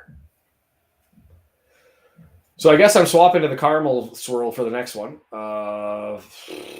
What other superstitions can we go? Did anybody go to the bog? Giselle, your husband can come back, I guess. Yeah. He's no longer annexed. He's no longer annexed as you're joining us for tomorrow. And yes, Woody, the match will be on YouTube for us for covering it. If you have an iFollow account, and somebody can correct me if I'm wrong. Do the women's matches, are they included in the subscription for iFollow, or can you pick them up? Can you pick them up for free even without a paid subscription? Some are free. I don't know if they all are. Okay. In any event, if you have the iFollow subscription, and I will always promote the iFollow subscription because 80% of the money is retained by Wrexham, and I just view that as a way to support the club from afar. Not that Rob and Ryan need the money, but I like to be able to say when they're signing a big transfer signing, hey, part of that's because I contributed my 200 quid here, here and there and otherwise. So we'll be back for that one. I'm hoping to do the Who Are Ya for Exeter City and for Lincoln, get the graphics back up to date as things start to normalize here. We'll be running around and unpacking boxes. Burton, he's man of the match by a million miles for this one. And so it is what it is. And I did put the paper somewhere so that I can update all of the stuff that I didn't do. I follow subscription, but women not on it. I would double check that, Woody. If you go to videos and you've got the sub menu of women and men and women and click on there. Yeah, you can do matches then women. Yeah, that's one way to get matches women. You either way will get you there. But it's included. That's how I watch. It's through my iFollow subscription. Unless you're doing iFollow just by game. And not through. The Intra does post it. We usually find out if there's a free one. Is it what's the Scorpio or Score? There's a couple other. Scorio and Scorio, if it's on YouTube and picked up by the Welsh channel, and I don't know which ones I don't think this one is covered. It's been Swansea both times, but yeah, those are available there. So jump in on that one.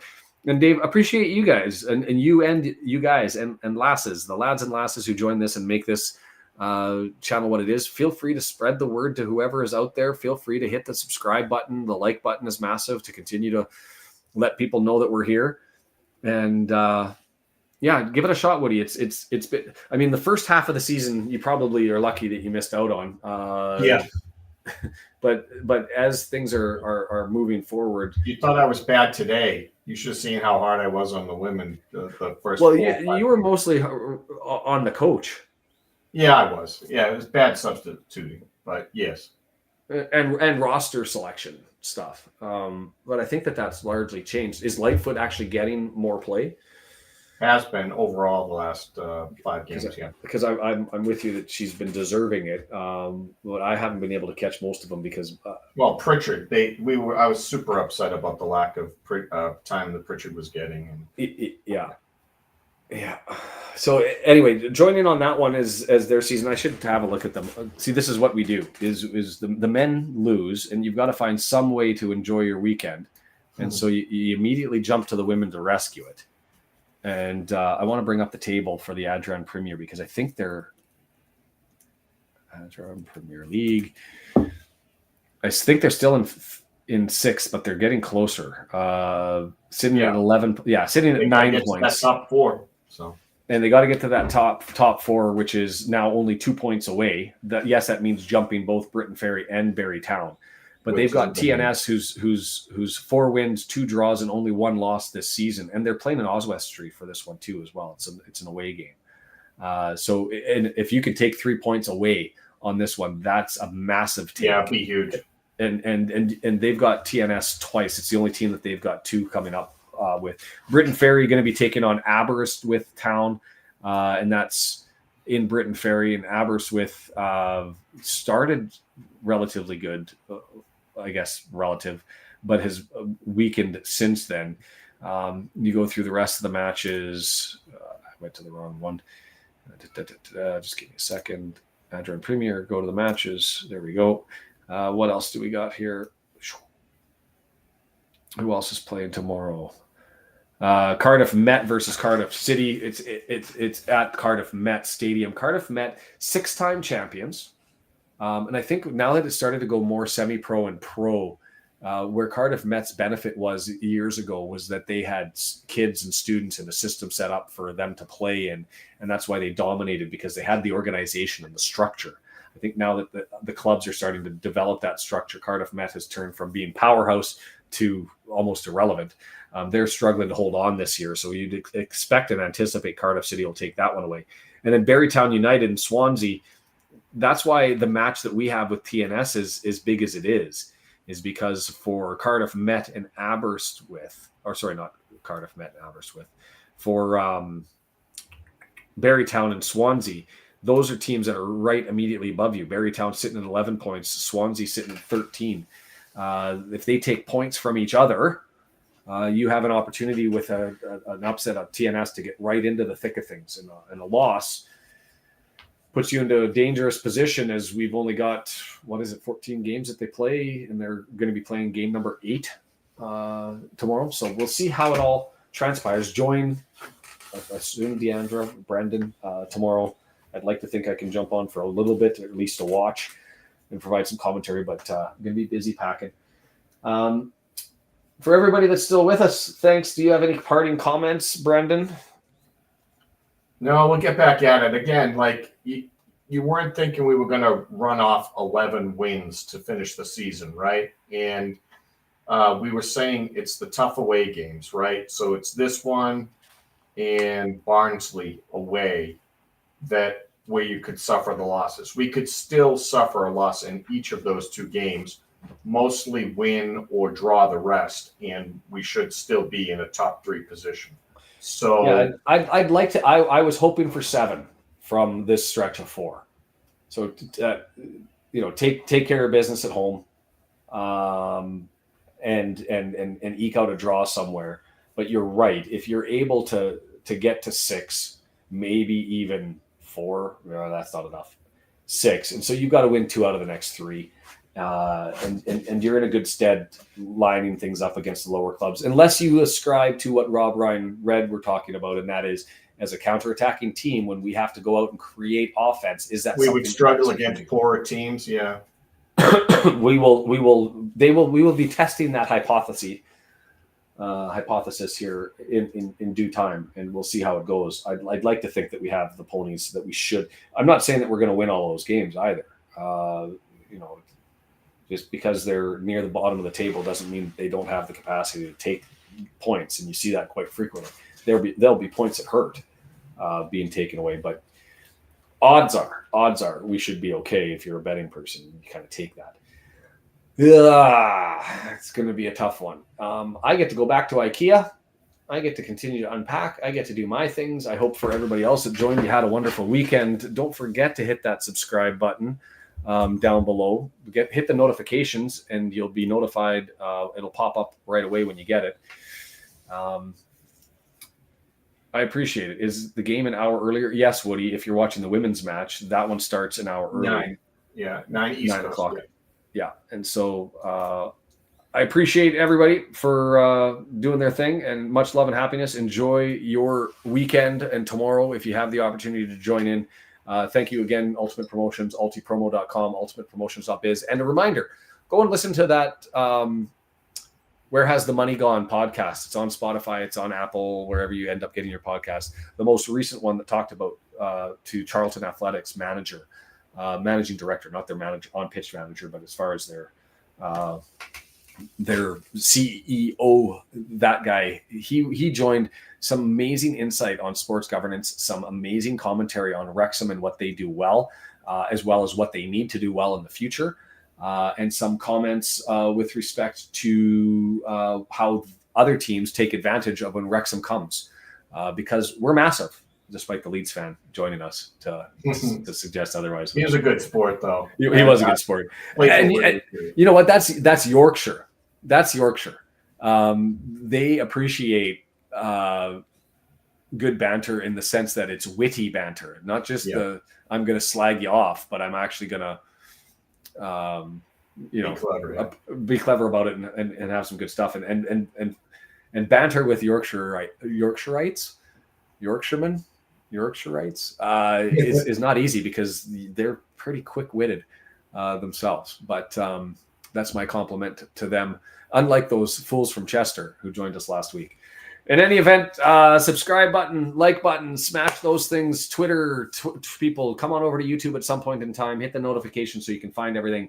And I'm hoping to get back on things and get some stuff out in due course. Much love and happiness. Enjoy it. Have a good one. Sean Driver, Brandon Farrell, The Red Horde. See you next time.